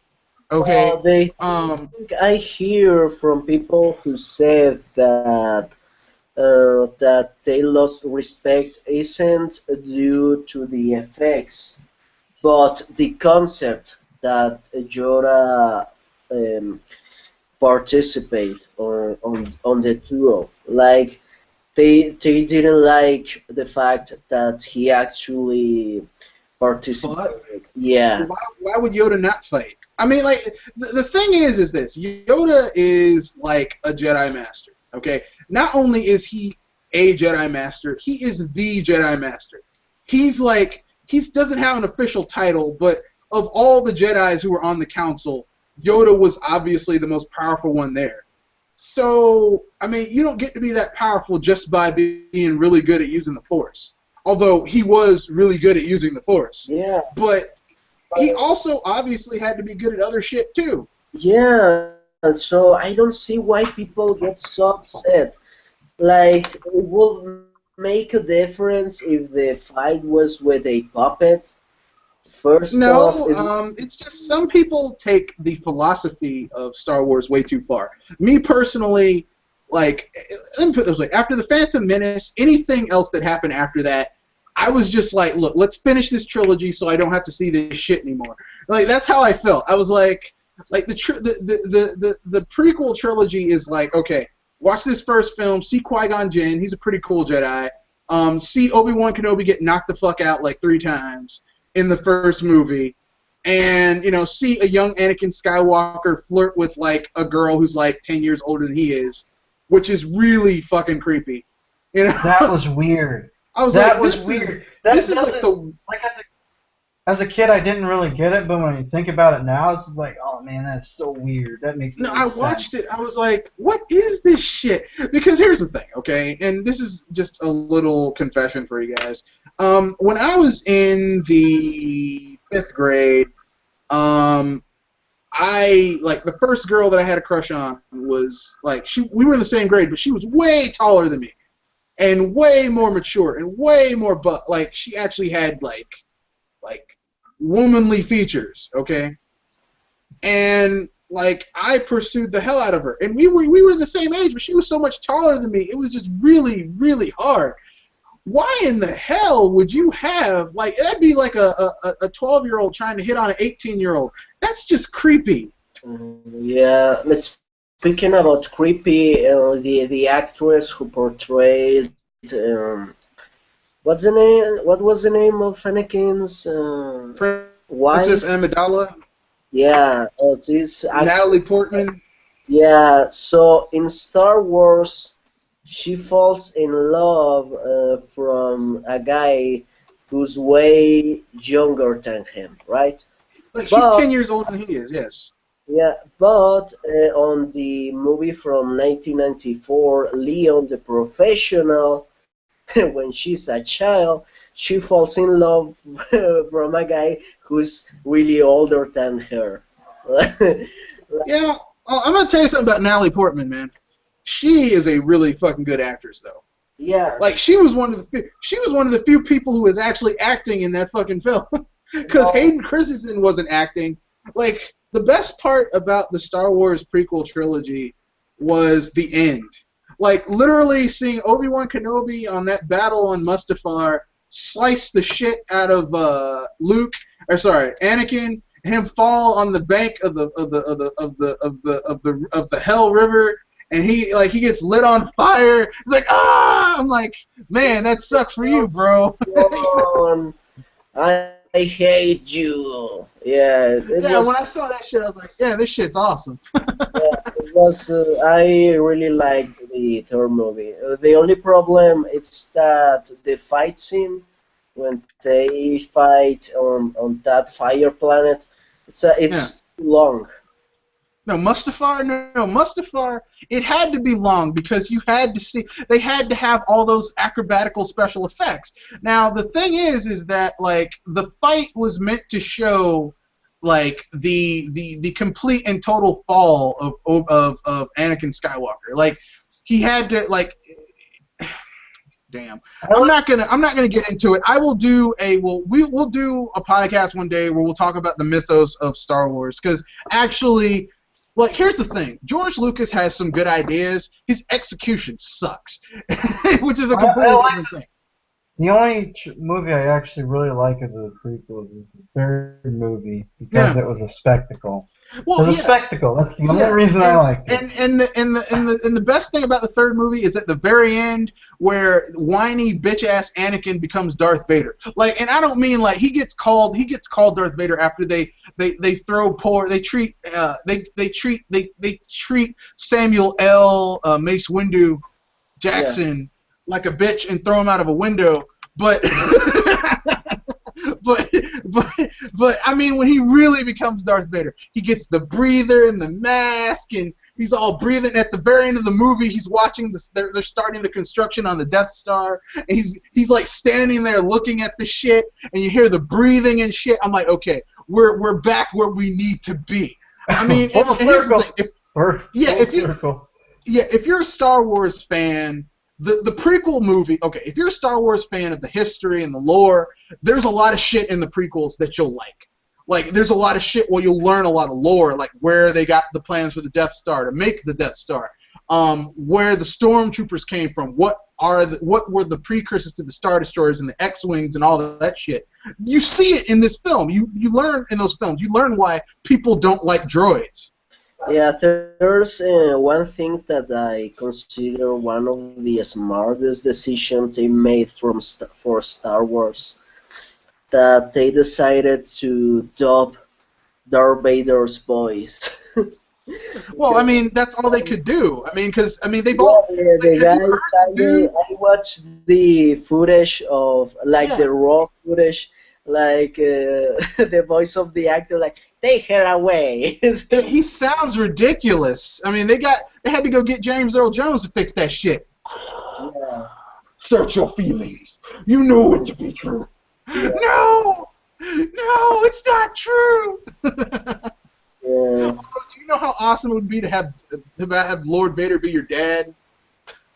Yeah. Could you Well, imagine all the shit you could get for free? I It's don't like, know hey, if that Twilight but Slave girl is really hot. How much does she I don't cost? know. 50 I don't million know if credits. I don't know Well, if I don't know if it's true, but I read an article once that originally Darth Vader said another thing, and and Luke said that it's impossible, but on the dub on the dubbing of that the Darth Vader voice, they added that he was his father. Yeah, well, he didn't know. No one knew who. No one knew who was the daddy. No, Like he didn't when know. It's true. Not even the guy who was playing Darth Vader knew that the character he was playing was the father of Luke and Leia. Like he didn't know that. yeah. Like it's really a really awesome way the way they like juggled those characters. But I'm just saying it would be kind of cool to have Darth Vader be your dad. Because look at all the cool shit you could get. Just be like, hey, how much is that Twilight slave girl? Oh, she's the best Twilight slave girl ever. Some people said that I don't know why what they said it that Darth Vader looked so cool on his suit, his black suit of Darth Vader, but they ruined it because when Darth Vader dies, Luke removes his mask and he's just a old guy. Well, and I mean, that's the point. He's no, rough. that's the terrifying thing about Darth Vader is that he's just a guy. Yeah, he's just a guy who's really fucking powerful in the Force and a master lightsaber duelist. But hey, he's just a guy. But the thing is, what people expected. It's the they expected James Earl Jones. That's what they expected. But James Earl Jones ain't fitting that suit. Yeah, but as I said, I don't know what they expected. Like, I've lost respect for Darth Vader because he was just a bald guy on a suit. It's kind of like it's kind of like the whole man behind the curtain thing. Yeah, well, it's not even that. I mean, I was one of those people. I always respect because I watched A New Hope, then Empire Strikes Back, and then Return of the Jedi. The first 20 minutes of that film. When you see the rebel troopers, the rebel troopers up there, like the ship is getting cut into, the blockade runner, and the stormtroopers come in and they start shooting motherfuckers down, and they like surrender after a brief fight, and Darth Vader comes in, and he chokes that motherfucker out. I was like, that's a man not to be fucked with. I didn't have to. Do you have to ask any questions. The new trilogy is going to be good? Like, do you expect you will actually like it? Because I remember people getting really excited of seeing that picture of a blue stormtrooper for the Revenge of the Sith. Like, oh, he looks so awesome. And now is the trailer when they see the silver stormtrooper. Like, I think that they are really getting excited, like, oh my god, this is going to be the best thing ever. So they're going to watch the movie, and they will quickly go into the internet to say, it's not as good as I thought it would be. Well, I mean, here's the thing. Can it be any worse than George Lucas's films, those prequel films? No. So, automatically, it's going to be pretty good. Because here's the thing. J.J. Abrams fucking ruined Star Trek by turning it into Star Wars. Like, he missed the entire point behind Star Trek, trying to make it into Star Wars.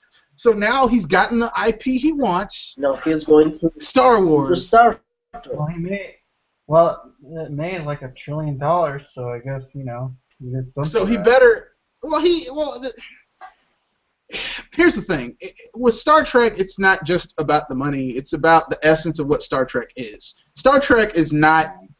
Star Trek is cerebral, okay? It's not like oh, we'll just shoot him in the face. That's not Star Trek. I'm sorry, that's not Star Trek. Star Trek is like okay. The last Star Trek film that actually mattered was The Undiscovered Country, okay? And like there's like it's about like political intrigue and a conspiracy, and then at the very end, like they have to stop this Klingon bird of prey that can fire while cloaked, which if you know anything about Star Trek, like normally there aren't Klingon birds of prey that can fire while cloaked. Like it's like having a submarine that you can't detect that can blow your ass out the water. There's nothing you can do to stop it. So they go and they doctor a missile to make a homing missile to home in on the bird of prey's emissions and blow it the fuck up because it doesn't have shields, because you could track the shields, but you can't track the ship without the shield. And like they blow the guy up, and he's like, this Klingon who was part of the conspiracy is like, oh shit, and he's blown the fuck up. I mean, yeah, you get some action, but really it's about the intrigue and uncovering the conspiracy and who was in on it and like what was going on and how is Kurt gonna get out of this? How is Bones gonna get out of this? You know, is Mr. Spock gonna get their ass out of it? I mean, that's what Star Trek is about. And then J.J. Abrams came and turned it into fucking a Star Wars clone. They're two totally different things. It would be like if someone took a pizza and then said, it looks like pizza, but it's really ice cream. And you take a bite out of it, and you're like, I like ice cream, but I was expecting pizza. You know? Yeah.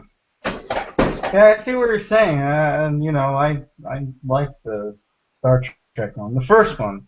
The second one wasn't. The second one, they fucking ruined the Wrath of Khan. Look, dude, you want to see the good? Look, I like Benedict Cumberbatch. That shit was not the Wrath of Khan. You want to see the Wrath of Khan? Go watch it with Ricardo Montalban. That's the Wrath of Khan, where Spock actually sacrifices himself to save the crew, and the shit actually means something. But I digress. We're not going to be able to get into the other stuff. We'll have to get into just what our baseless speculation for the countdown to E3 is going to be. So, without further ado, here's my speculation. Go ahead. Microsoft is going to be on their knees and they're going to say, "Please buy our console. We're sorry for everything." Heck, they might even do a price drop. And another one. And they'll show and they'll show stuff and pander it as exclusive content. Sony is going to say, "We're Sony. We sold 20 million consoles. Drop the mic, leave." Nintendo's going to say, "Here's some games. Drop the mic and leave," and that'll be the show. That's all. Damn. Okay, what do you think they're going to do, Mario TGP? Okay, baseless speculation. So, Microsoft is going to announce DirectX 25, and they're going to make the Xbox One like 500% more powerful. Sony is going to say that they sold a PlayStation 1 to every single human being on the planet, and they are profitable again. They get rid out of debt. And Nintendo is going to announce the NX. They're going to announce that they're going full mobile. They're going to ditch the new 3DS. And you're going third party. Those are my baseless speculations for E3. So you're like gonna troll everyone with your speculation. you're trolling. You're gonna be the professional troll. So when we do future what we think in depth, you're gonna like it's really gonna be DirectX 25. They're just gonna skip from 12 and just go up 13. So I guess it's my turn. Microsoft is going to announce that they're bringing more quote-unquote exclusive games to the Xbox One, but it turns out it's really just shit that's going to be shared from PC and on Xbox One. So they're going to, try and pull the wool over people's eyes. They might do another price cut, maybe. Either that or announce a new version of the Xbox One that is built to not have a Kinect. And that's going to be the cheap version. It's going to be like $299. It's not going to have an optical drive. It's going to be a completely downloadable system, no optical drive whatsoever. No, it's going to have an optical drive, but you're not going to be able to watch Blu-rays or shit on it. It's just going to be an Xbox 360 plus one. Like, it plays Xbox One games. And it's like $299. It's bare bones. It doesn't have a Kinect port. It doesn't have the shit to connect to a Kinect port. It's cheap for them to build. It's I think they might do that. Maybe, just maybe. Or they might talk about how they're combining their platforms in order to maximize the games they're getting. Because third parties are starting to shaft Microsoft like they shaft Nintendo. Not quite as hard, but they're feeling a little poke. In terms of Sony, I think that they're going to talk about how many times the share button was pressed, and no one will promptly care. And then they're going to say greatness is here, and they're going to say if you just give us another year, we'll have Uncharted 4 and God of War 18, and this time you can play as a bald-headed black guy instead of a bald-headed white guy. But he's going to be voiced by the whitest-sounding guy in America. Because Kratos was voiced by a black guy, so in order to flip the script, it's going to be God of War 18, but it's going to be a black guy who's voiced by a white guy. So that's going to be the way they're going to mix it up a little bit, because we all know Sony loves minorities. Well, Kratos is Greek, so he's pretty close to being black. I mean, he's pretty tan. Oh yeah, he's totally tan. I'm telling you, he's the darkest dude I've ever seen before in my life. No, if you unlock, I believe it's the third game, if you unlock his Greek form before he's kind of bronze, but not like I've seen Greeks that they're like, I'm like, damn, you don't look like you from Greece, dude. You look like a little bit further south from here. But I digress. But anyway, so Sony's gonna show a whole bunch of third-party games that are also probably going to be exclusive to the Sony platform, but they're probably going to be on PC as well, and eventually there's going to be a lot of time exclusives. And third parties, EA is going to show Madden, NBA Live, 2K is going to sports. Yeah, 2K. They're going to show some shit about Mass Effect 4. And I'm gonna fall into the hype because I like Mass Effect 4. They're gonna show some shit about Dragon Age Inquisition, maybe some more DLC, and I'm gonna buy the shit because I like Dragon Age Inquisition. They might show some shit for Star Wars: The Old Republic, and I won't buy that shit because I played that game and beat it, and I don't want to play it again. Like, once you beat the game, it's like there's nowhere else to go. There's nothing else to do. And you can't really mod it to add new content. You have to wait for them to make new shit. And that's boring. So, did you actually buy it, or did you play the free-to-play version? No, I bought it. I bought the ultra premium version of it with all the bling, and, like, I'm like one of the founders. Like, I've got my name on a plaque somewhere in the main station. Like, look. You need to understand something. I'm a huge KOTOR fan. So when I heard they were making SWOTOR, I was like, well, you got my money. BioWare. Look, I like BioWare. I like old school BioWare, but I like KOTOR. I even like KOTOR too. But I digress. So let's see. What other third party? Square Enix is going to have their Direct on the 16th, on the same day as Nintendo has their shit. No one's going to give a shit because it's Square Enix and they haven't made a really good game since the PS1, if you're considering like really popular games. SNES. Final Fantasy VII game was just fantastic. Yeah, and if you're considering like their magnum opus, the SNES with Chrono Trigger, so that's like 4 gens ago. No, 3 gens ago. No. 5 gens ago. So yeah, sorry. So and Nintendo, well, they're going to announce that what the new they're going to announce what the new ambassador program is. It's probably going to be some shit that's going to blow everyone's mind. It's going to make a lot of people happy, probably, and people are going to lose their shit. And they might announce some new Smash Brothers DLC because Smash Brothers been making a lot of money for Nintendo, and they're like, well, shit, we're going to keep on going. They're going to announce what Retro's been working on, and I pray to God it's going to be something that I want to play even more than I enjoyed Tropical Freeze. I hope it's what I think it is, but I'm not going to get that much into it because we'll talk about it later next month. But that's it. Just that type of stuff. Yeah. That's it. And all the big third-party companies are going to show a bunch of CGI trailers, and everybody's going to be like, "This game's going to be great," when they haven't even played the game or seen gameplay or know what the game feels like. But yet, it's still going to be a good game. It will be the best game ever. Yeah.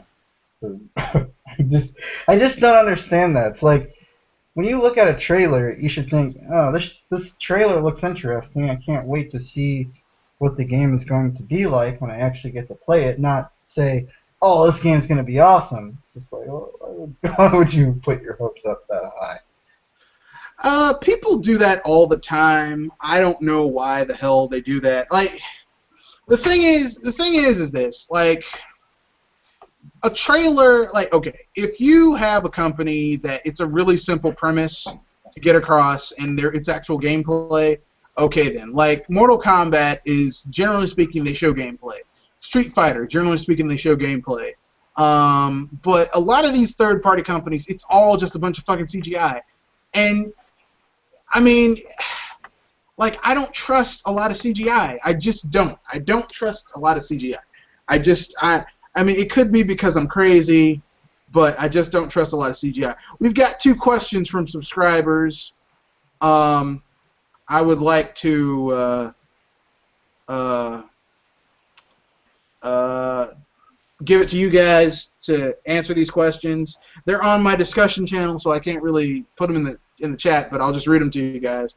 These 2 questions come from Phantom Sixth Man. Would you like to see a new Jaws movie be made? No. No, not really. I saw the Jaws movie way too late in life, and I thought it was lame. I fell asleep. It was like, what is this? Well, which one, Jaws 2 or the original? The original Jaws. I saw that way too late in life. I should have saw that when I was younger. I can watch that movie and it's fucking awesome. The book it's based on is a piece of shit though. It's dry. That is, for a movie about a killer shark, it is the driest book you'll ever read. Like, it is so dry. Oh, it's like drinking a glass full of sand. Yeah. This next question comes from Phantom Sixth Man. Do you think if people bought a game and didn't purchase any DLC or microtransactions, it would send the message that consumers do not like being nickel and dimed? Or would people have to not purchase the game at all? It will have to be on a greater scale. One person who doesn't buy the DLC isn't going to change anything. But when it gets to the point when, like, more than the 50% of the user base of that game doesn't buy the DLC, it's going to be a change. But I think the general public, it's still a little bit naive towards DLC, so I think that will happen on the next 5 to 7 years.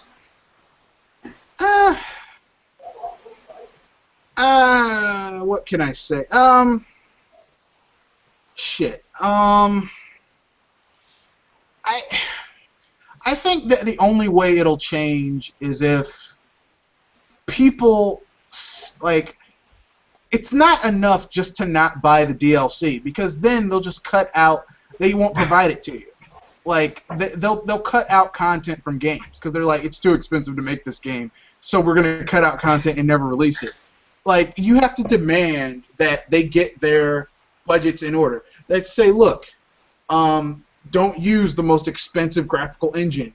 Use some shit that you already know how to push it to its limits, like Unreal 2 or 3. You don't have to use 4. And push it to its limits. Put it on the system. Put as much as you keep your budget under control. Don't spend a lot of money on, you know, the newest, greatest thing. You know, keep your budgets in line, because, I mean, the problem with a lot of these companies, the reason they release DLC in the way they do, and Masahiro Sakurai did a wonderful, I don't have the quote in my head, but he was asked in an interview about DLC, and he basically said DLC as it is now, on the whole, is like a scam.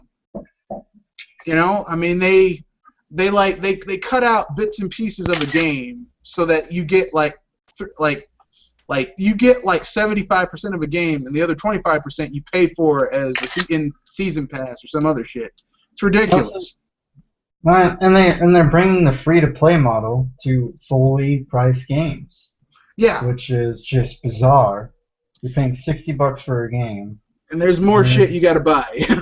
yeah, it's like I already bought the game. Why can't I get everything with the game? Why do I have to pay more money?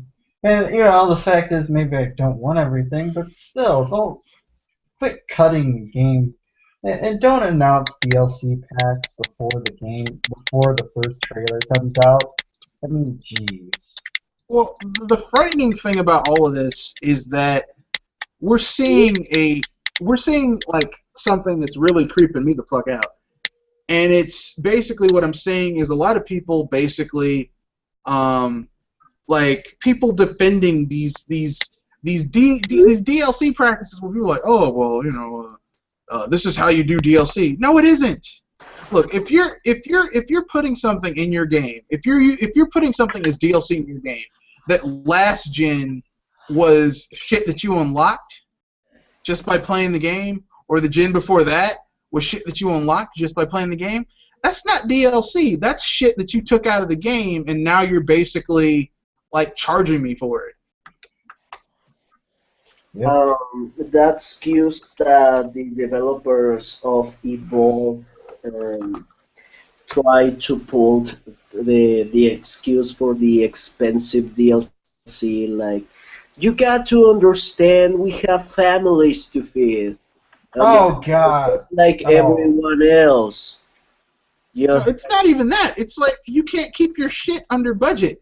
I mean, you can't keep your shit on a budget. Like, okay, if you're making a game, okay, and like I see a lot of Kickstarters with this. They're like, well, we're going to use Unreal 4 or Crytek or CryEngine 3 or, I'm like, why would you use something that's so damn expensive? I mean, like, Unity is free. Yeah. I mean, Unity is either free or you can get the license, and if you're a small indie studio with like 10 or 15 people with any type of line of credit to your name, I would it's like cheap. to say that Unity is expensive if you go to buy the license. Even if you choose the monthly fee, sounds stupid. If you buy Unity they say like you can buy Unity Pro with a monthly fee, but the catch is this: you have to pay 12 months minimum. It's around $1,000 A month? year. It's damn expensive 1,000 a month or 1,000 a year? a year. Well, But I mean, here's the thing. What I was saying is that if you're a small studio and you have a decent line of credit, like I'm thinking maybe like to have Unity, like the main developer license, and not like for like I think for like 5 years it's like $10,000. I mean, but between like 10, 15 people, yeah, I mean, you can have probably scrounge up $10,000. to buy that per user, you know.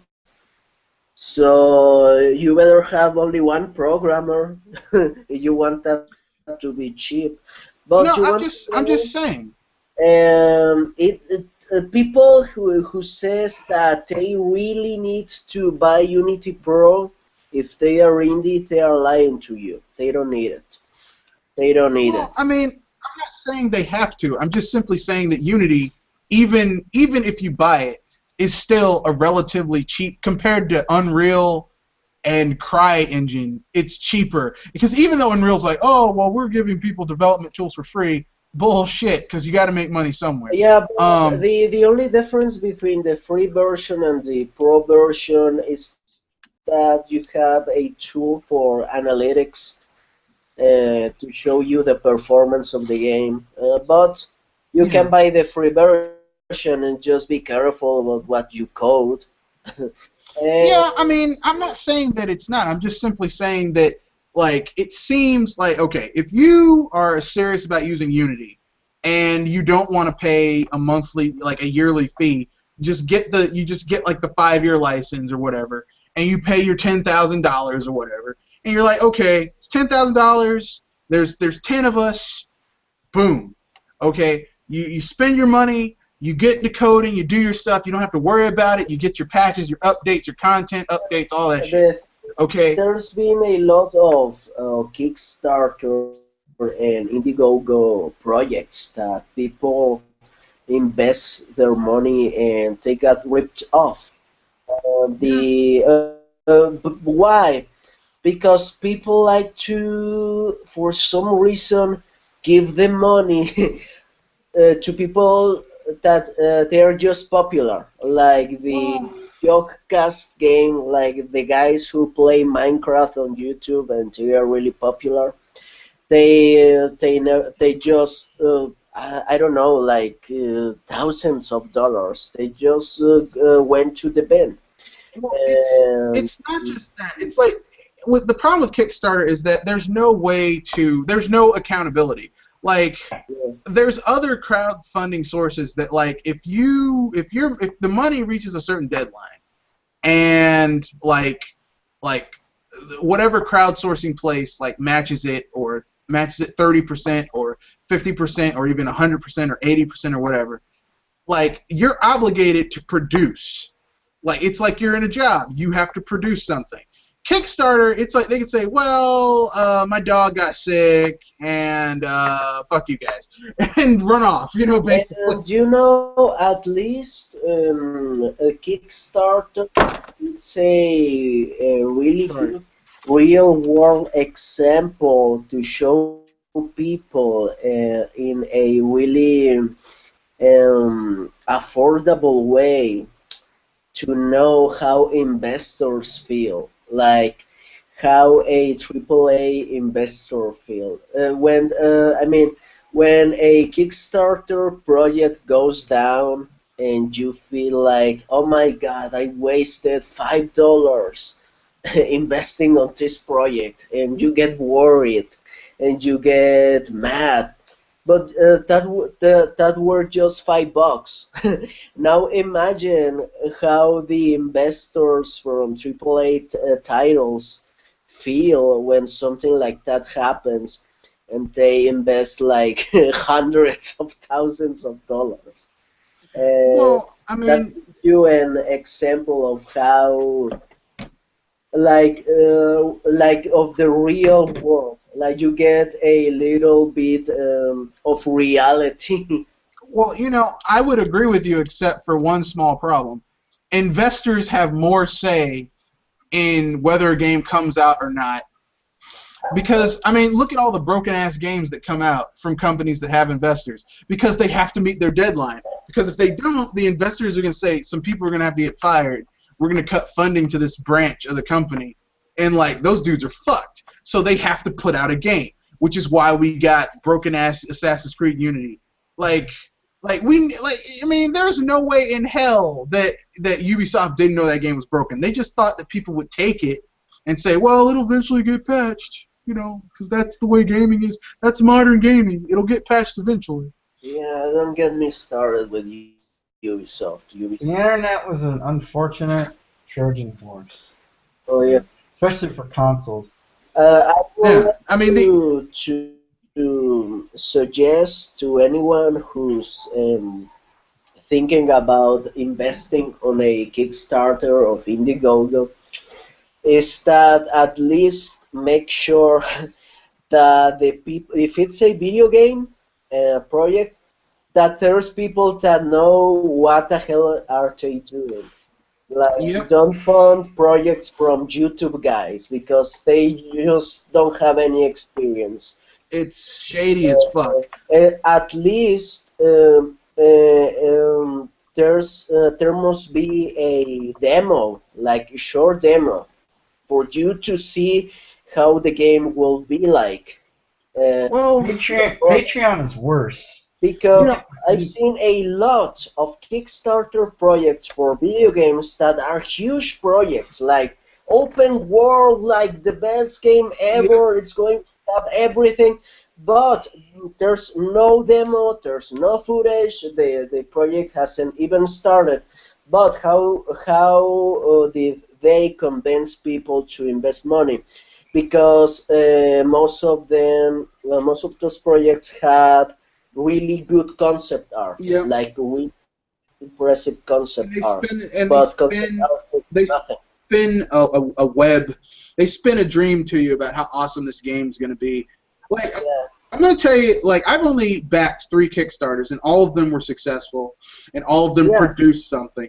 But the people who made these games were people who were in the industry. So I yeah, kind of knew what I was getting. Like, the first one was Shadowrun, Shadowrun Returns. Second one was Shadowrun Returns Hong Kong. And the third one was Terra Incognita or something like that. It was this game for the Wii U that's like an RPG, and there's an actual demo for it. Like, this guy, like, he's got his shit together. yeah. It's supposed to be coming out later on this year. And I was going to give the Lost Magic, but by the time I went to go, like, I was aware of it, like, it had already ended. I was like, okay. But my point is that all 3 of these dudes, like, have their shit together, and there was like a demo, and like someone was actually doing something. Shit's been made. There's progress reports. Yeah. Like a lot of the Kickstarters that have failed miserably, like you never really see any real And nothing. progress. Just the little like beautiful pictures, but that's all you gonna get. Um, Speaking of Kickstarter, did you that are a RPG guy, did you like Pillars of Eternity? Yes, I did. Yeah. Yep. I don't know. It's just not my cup of tea. It seems like a really long book. It's more like Yeah. like a reading than playing. See, here's the thing. When you play a game like Pillars of Eternity, it's made in the Infinity Engine. The Infinity Engine is like old school computer RPG, like Baldur's Gate, Neverwinter Nights, Icewind Dale, like Planes of Torment, stuff like that. It's not. It's the deep end of the pool when it comes to playing. It's a deep into the pool type of game. This isn't like some shit you just kind of dive into just nice and easy. It's not the shallow end. It's the 20-foot end of the pool. Someone throw your ass in that end, you shit. You know, you really got to know what you're doing. You know. It's the undertow. Yeah, it's and I mean, like, here's the thing. I grew up playing games like that, so to see a game of that type of depth and complexity is lovely to me because I like games like that. I don't like the games like when someone tells me that there's quote unquote streamlining or a game or streamlining or making it more accessible. My toes clench and my eyes roll into the back of my head because I'm like, oh shit. Yeah. You're going to dumb down this game to make it easier for people who don't want to put in the effort to understand it. Yeah. I mean, there are games for people like that. They're called Mario games.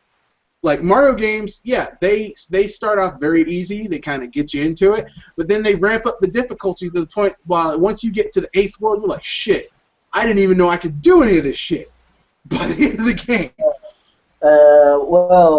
Even if the game it's not the kind of game that I play, at least you see the same pattern. You know that the guys who made the project have experience, have credibility, and that they are efficient.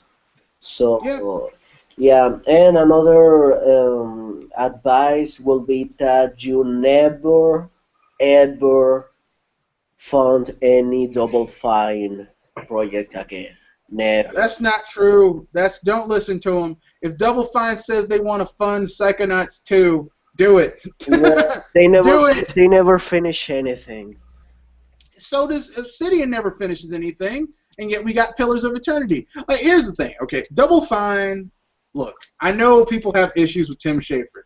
I understand that. I mean, I think that a lot of his personal views make him an asshole, but my God, the games he makes are fun. Oh, I think I can't. If you have to choose between Double Fine and this other guy, I will say that you will be better if you go with Double Fine. Why? Because please don't fund any Peter Molyneux project. Oh God, no, no. Peter Molyneux. If Peter Molyneux says he has a good idea, just run away. Just run far, far away, and hide your wallet. It's like it's his only job just to say, "Oh, I have this great idea," and it never looks as good as his idea. You know, and here's the thing: like the games that he has the ideas for, they're not terrible. Like he doesn't make he makes some good shit, but like He promised you the second coming.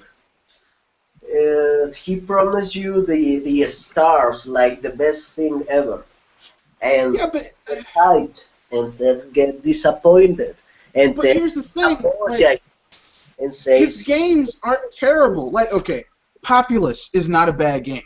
Is it perfect? No, it's not perfect. The AI is atrocious, and the how to understand how to play that game. Like the first 4 or 5 times you play Populous, you're not gonna understand what the hell you're doing. But once you get into it, it's like actually this is pretty fun. Black and white. The AI is atrocious, but once you get into it, it's like actually this is kind of fun. Fable 1, 2, 3. I know people were like, oh, I didn't like 2 or 3.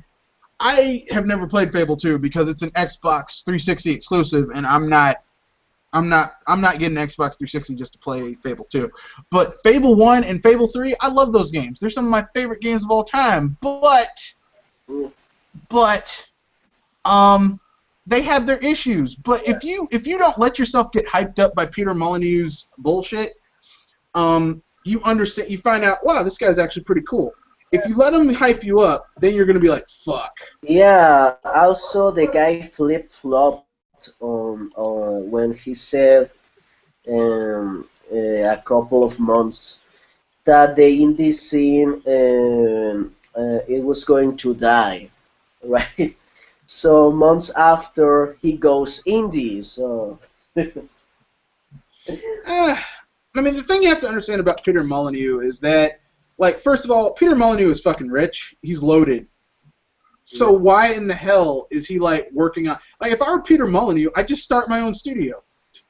yeah, Like, I would literally just start my own studio. Like, I would start making small, little, like, indie-style games, but I would do it, like, assembly-style, where, like, maybe, like, I'd go and I'd find, like, little, like, indie people who are by themselves and say, hey, I want to fund your game. We'll split the proceeds 50-50, yeah, and we'll give you the funds to make your game as big as you want it. But it's an indie game, so it's not going to be like $1 million game. no, And we'll split if it does well. We'll split it 50-50. You do that for 3 or 4 indies. You push them to get big and like get a lot of recognition.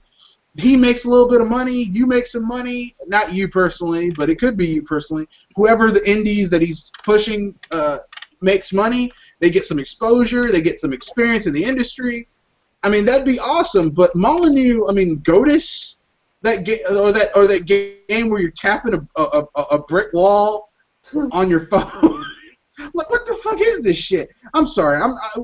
We need to get off this so we can answer the rest of these questions. There's only one left, and then we're finished with the questions. This is from the same person, Phantom Sixth Man. If Nintendo went with powerful hardware and third parties use the excuse that it is too expensive to make games for it, what would be your reaction? I'll answer this one since RJ answered one and you answered one. My reaction would be that's already happening with the Wii U. We're already seeing that. Like, we're seeing third parties. Well, I mean, like, we're making games for the PS4 and the Xbox One and PC. It's too expensive for us to have a team work on the Wii U version.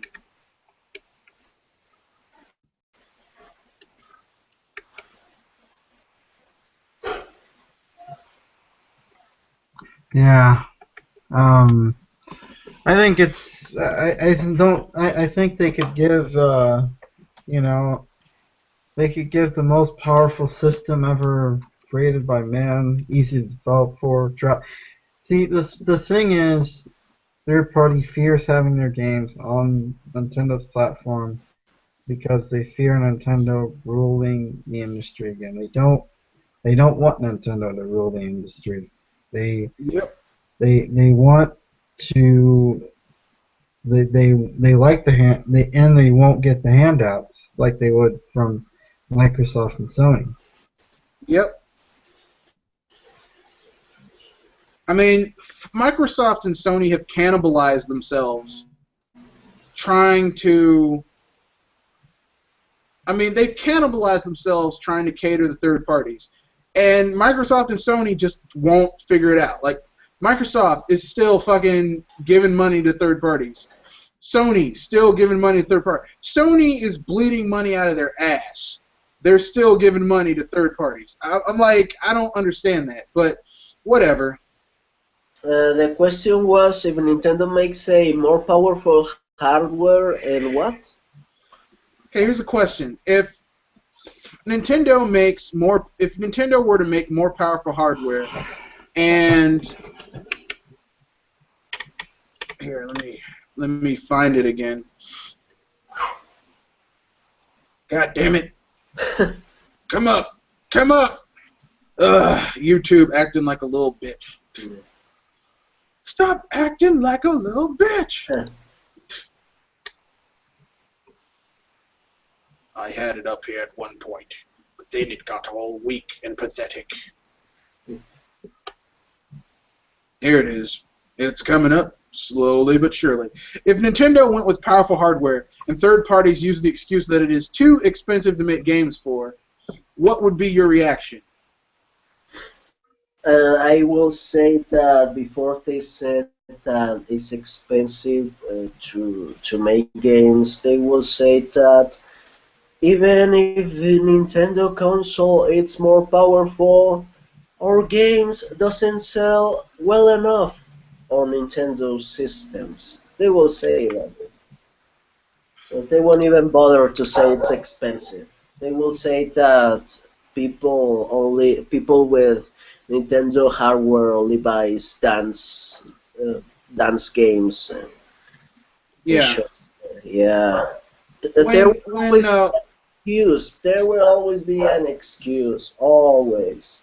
When Eve's Game On said that, I wanted to slap him in the face because I was like, "That's bullshit." Because I've never bought a Dance Dance Revolution game in my life. I mean, I have a DDR machine, but game is Just Dance. Yeah. Just Dance. I've never bought a Just Dance game in my life. I never want to buy a Just Dance game in my life. Like, if I want to dance, I'll put on some fucking music and dance. I don't need some shitty game to make me dance. And I resent the implication that people are just, oh God. I mean, third parties, listen, third parties would rather slit their throats, light themselves on fire, and shoot themselves in the face than have Nintendo rule the industry again. They don't want that shit. They don't want to have to be forced to make quality games. They don't want to be forced to put out games that aren't broken pieces of shit. They don't want that. Yeah, it's more about Nintendo won't allow them to do the same practices as PlayStation and Xbox Ones allow them to. That's the true reason, but we all know that they obviously won't say that. They just won't admit it.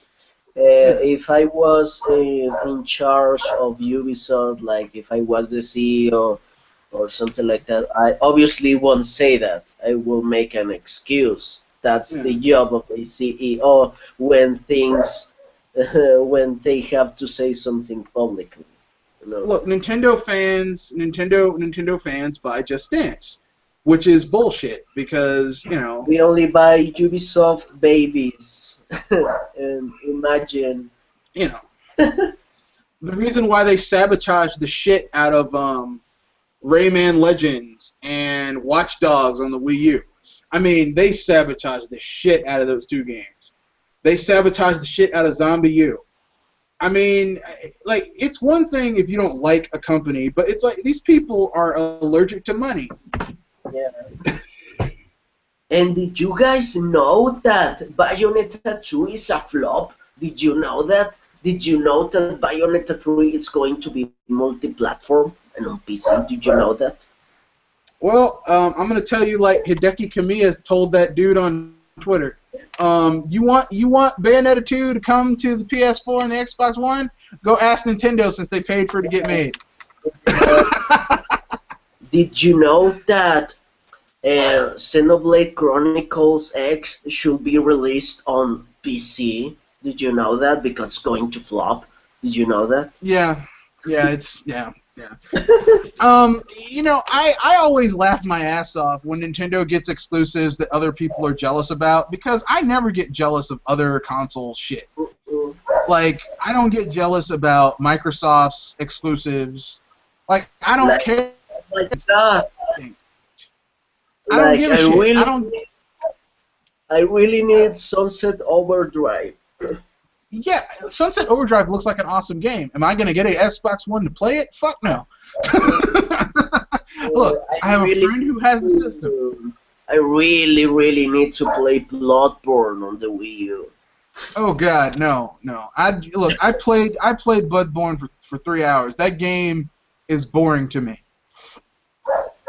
Or I really got to get my hands on Destiny. No. No, I really don't need Destiny. No, I played Destiny and it is not. It's a shooter. It's another. It's. I mean, like, what they hyped Destiny to be. I was thinking, okay, this is gonna be it's gonna be Borderlands meets Star Wars. Like, that's what they were hyping it up as. Borderlands meets Star Wars. Like, just from the aesthetic, it had the cel-shaded kind of a stylized look like Borderlands. And they said that you, like, level up and you have equipment, that loot that drops, and you equip it, and you, like, can do each character, like, 3 different classes with special abilities and speeders. I was like, oh, it's Borderlands meets Star Wars. And then I played it, I'm like, this shit's just another fucking shooter. It's just another shooter. It's a pro shooter at the end of the day. Actually, I'm remembering that I wanted to bring this topic. You mentioned before, like, for PlayStation users, indie games only matter when they come out for the PS Vita or the PlayStation 4. I've seen people praising the hell out of Action Verge.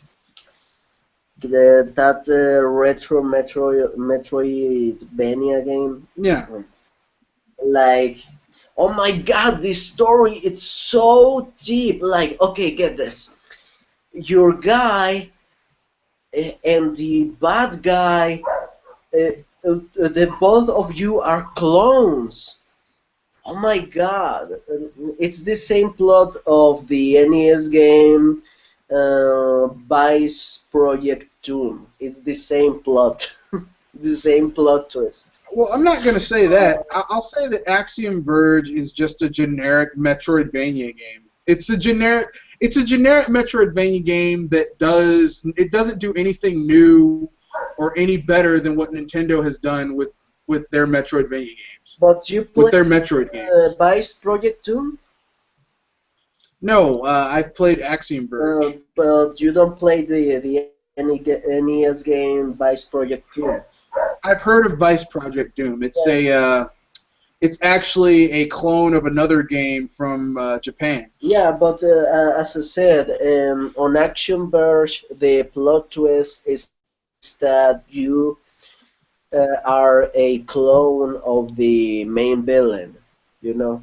Yeah, but this has been done before. Yeah, and it's the same plot twist of Vice Project Doom. You are a clone of the main villain. But the people who praise this game treat it as it's something like shocking, like never seen before. Well, let's be frank though. I mean, if you own a PS4, yeah, if you own a PS4, like, what games have they had to really look forward to? A whole bunch of fucking remasters, a whole bunch of mediocre-ass third-party games. To see something of even halfway decent quality on their system is a shock. So, you know, they're hyping up Bloodborne, they're hyping up Axiom Verge, they're hyping up, what was that game that came out before Bloodborne that everyone's like, oh man, this game is totally worth owning a PS4 for. The Order 1860 something or whatever. Yeah, the Order 18. There were people actually saying, "Man, this verifies my reason to own this shitty system." What's sad that the PlayStation 4, you can buy Metal Slug 3. Yeah. But it's sad because even the Nintendo DS had a new Metal Slug. Yeah. The PlayStation just get a old, really old game. As I don't know why people is buying the PlayStation 4. I really don't. I don't know either. I mean, I could ask a lot of questions, but I have no idea why anyone buys. I don't know if someone could tell me why people are buying the PlayStation 4, I would love it. Yeah. But no one can tell me why. Like, I don't know what the attraction is to that system. It's because it's the popular hot thing. You know, and when it comes to the gaming community, it's just the popular hot thing to buy. Yeah. We are on free topics, right? Yeah. I guess everyone can get, so this RJ could add his, if you're finished with yours, and RJ could do his, and then I'm going to wrap it up. Okay. What are we talking about? Well, he was talking about how basically like Axiom Verge and how people praise indies. People bash indies. Certain people bash indies until they're on the PS or the Vita or on PC. But that's how it is with the Xbox One people will praise Ori and the Blind Forest, but if it was on a Nintendo console, oh my god. It'd be kitty. Yeah, it'd be kitty. It's got colors, bro. Yeah. That's just how it is in this gaming community. If it's not on your platform, it's terrible. Or at least. Speaking of indies, we have to give a PC a little bit of love because I want to talk about my new game. The game I'm going to make an Indiegogo game. You've never seen this concept. So, it's a 3D first-person survival game with zombies on it, with crafting made on Unity for PC. Does it sound original to you? That sounds like Outbreak Z. Lately Steam is flooded with those kind of games on green light. And now you know why I hate zombie films and zombie books, because zombies are every goddamn where. Yeah. Everyone's got zombies. Yeah, but I mean, I'm tired. I mean, like, here's the thing, okay? Zombies are cool. The idea behind zombies are cool, but at a certain point, you're like, fuck. Yeah. Can we come up with a? I'd rather go back to Nazis. Nazis were fun to kill.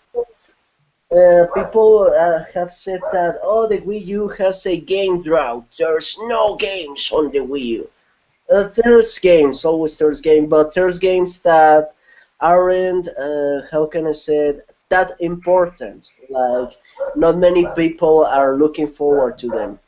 And just because the PC it's daily filled with games, that doesn't mean that those games are any good. Yeah, go on Steam. Go on Steam. You can find Steam has hundreds of games on sale, that are right there up in your face, presented on a platter for you anytime you want to, and most of them are shit. So Yeah, they will work. And now the exploitation of the system of early access. Like, there's a lot of, as I said, first-person shooters with crafting on it, with zombies, and made on Unity. Yeah, and they charge you money for it. And those games aren't even finished. They are on Steam Greenlight. So PC Master Race guys, I'm sorry, but the PC is just like a Every other platform. upgrade of the console It's like every for other gaming. platform for Yeah, gaming. You yeah. got a few hits. Look, you got 10% hits, and the other 90%. And here's the thing: unlike Sony or Microsoft, where you can at least look forward to first-party games, there are no real PC first-party games. Because if you're waiting on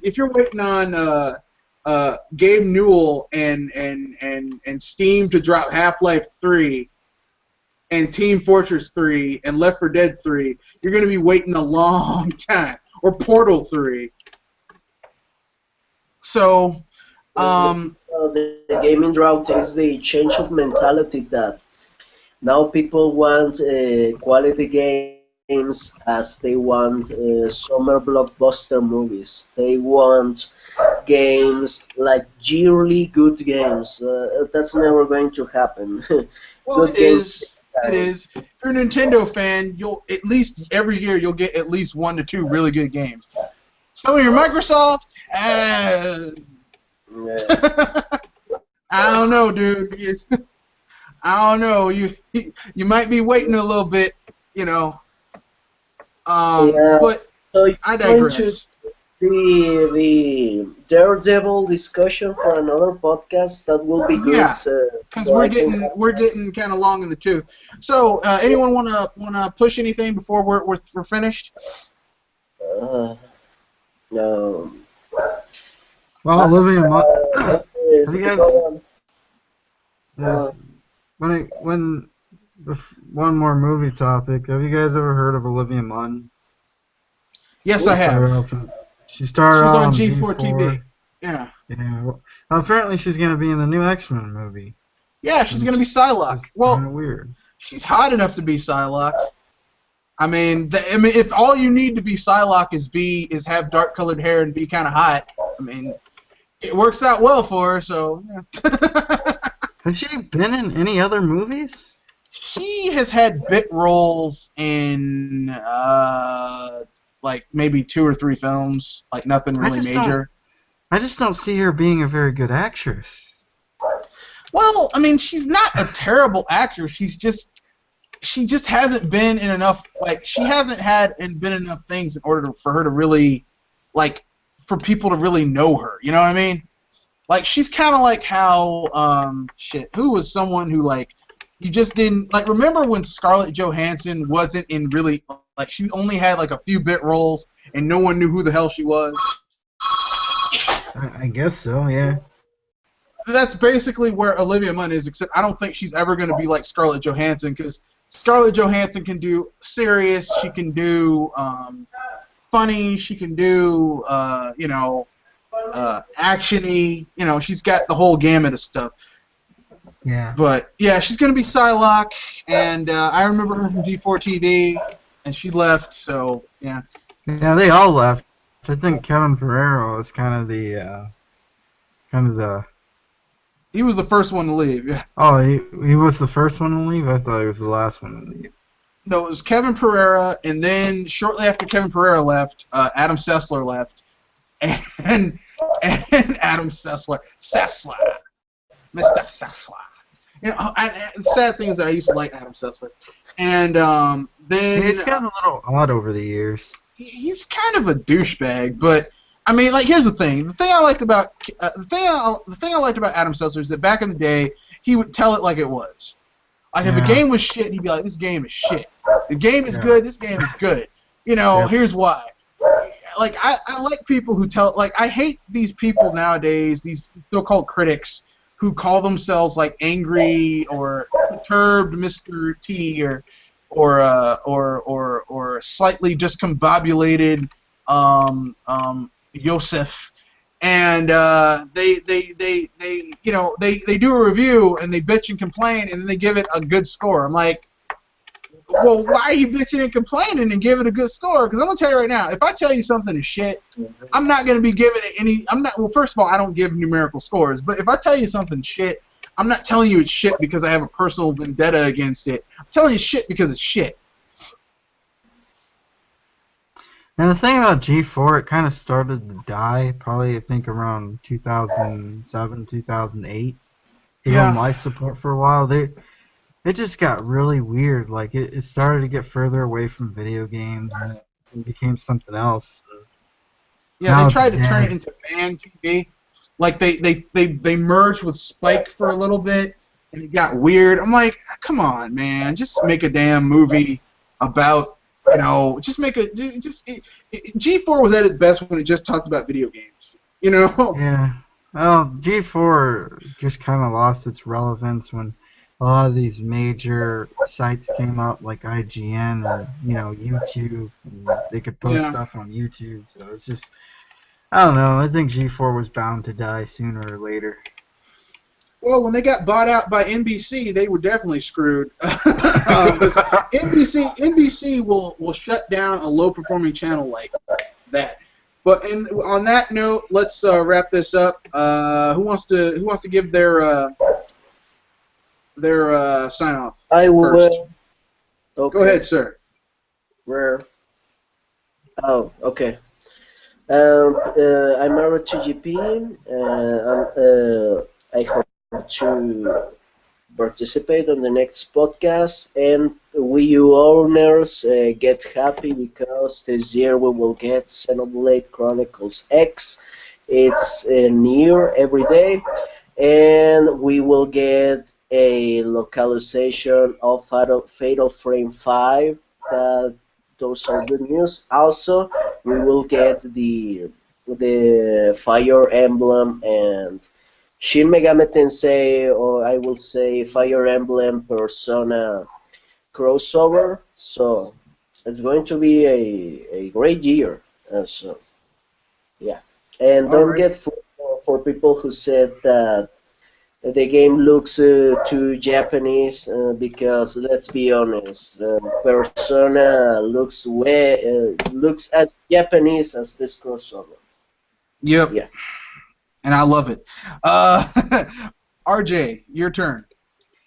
I'm thinking about making a video, at least a video about game trailers and how people react stupidly to them, maybe in the near future or the distant future, depending how I feel and depending how school goes. But yeah, RJ signing off. All right. This is Mr. Red Fox. Sorry for the long podcast, you guys.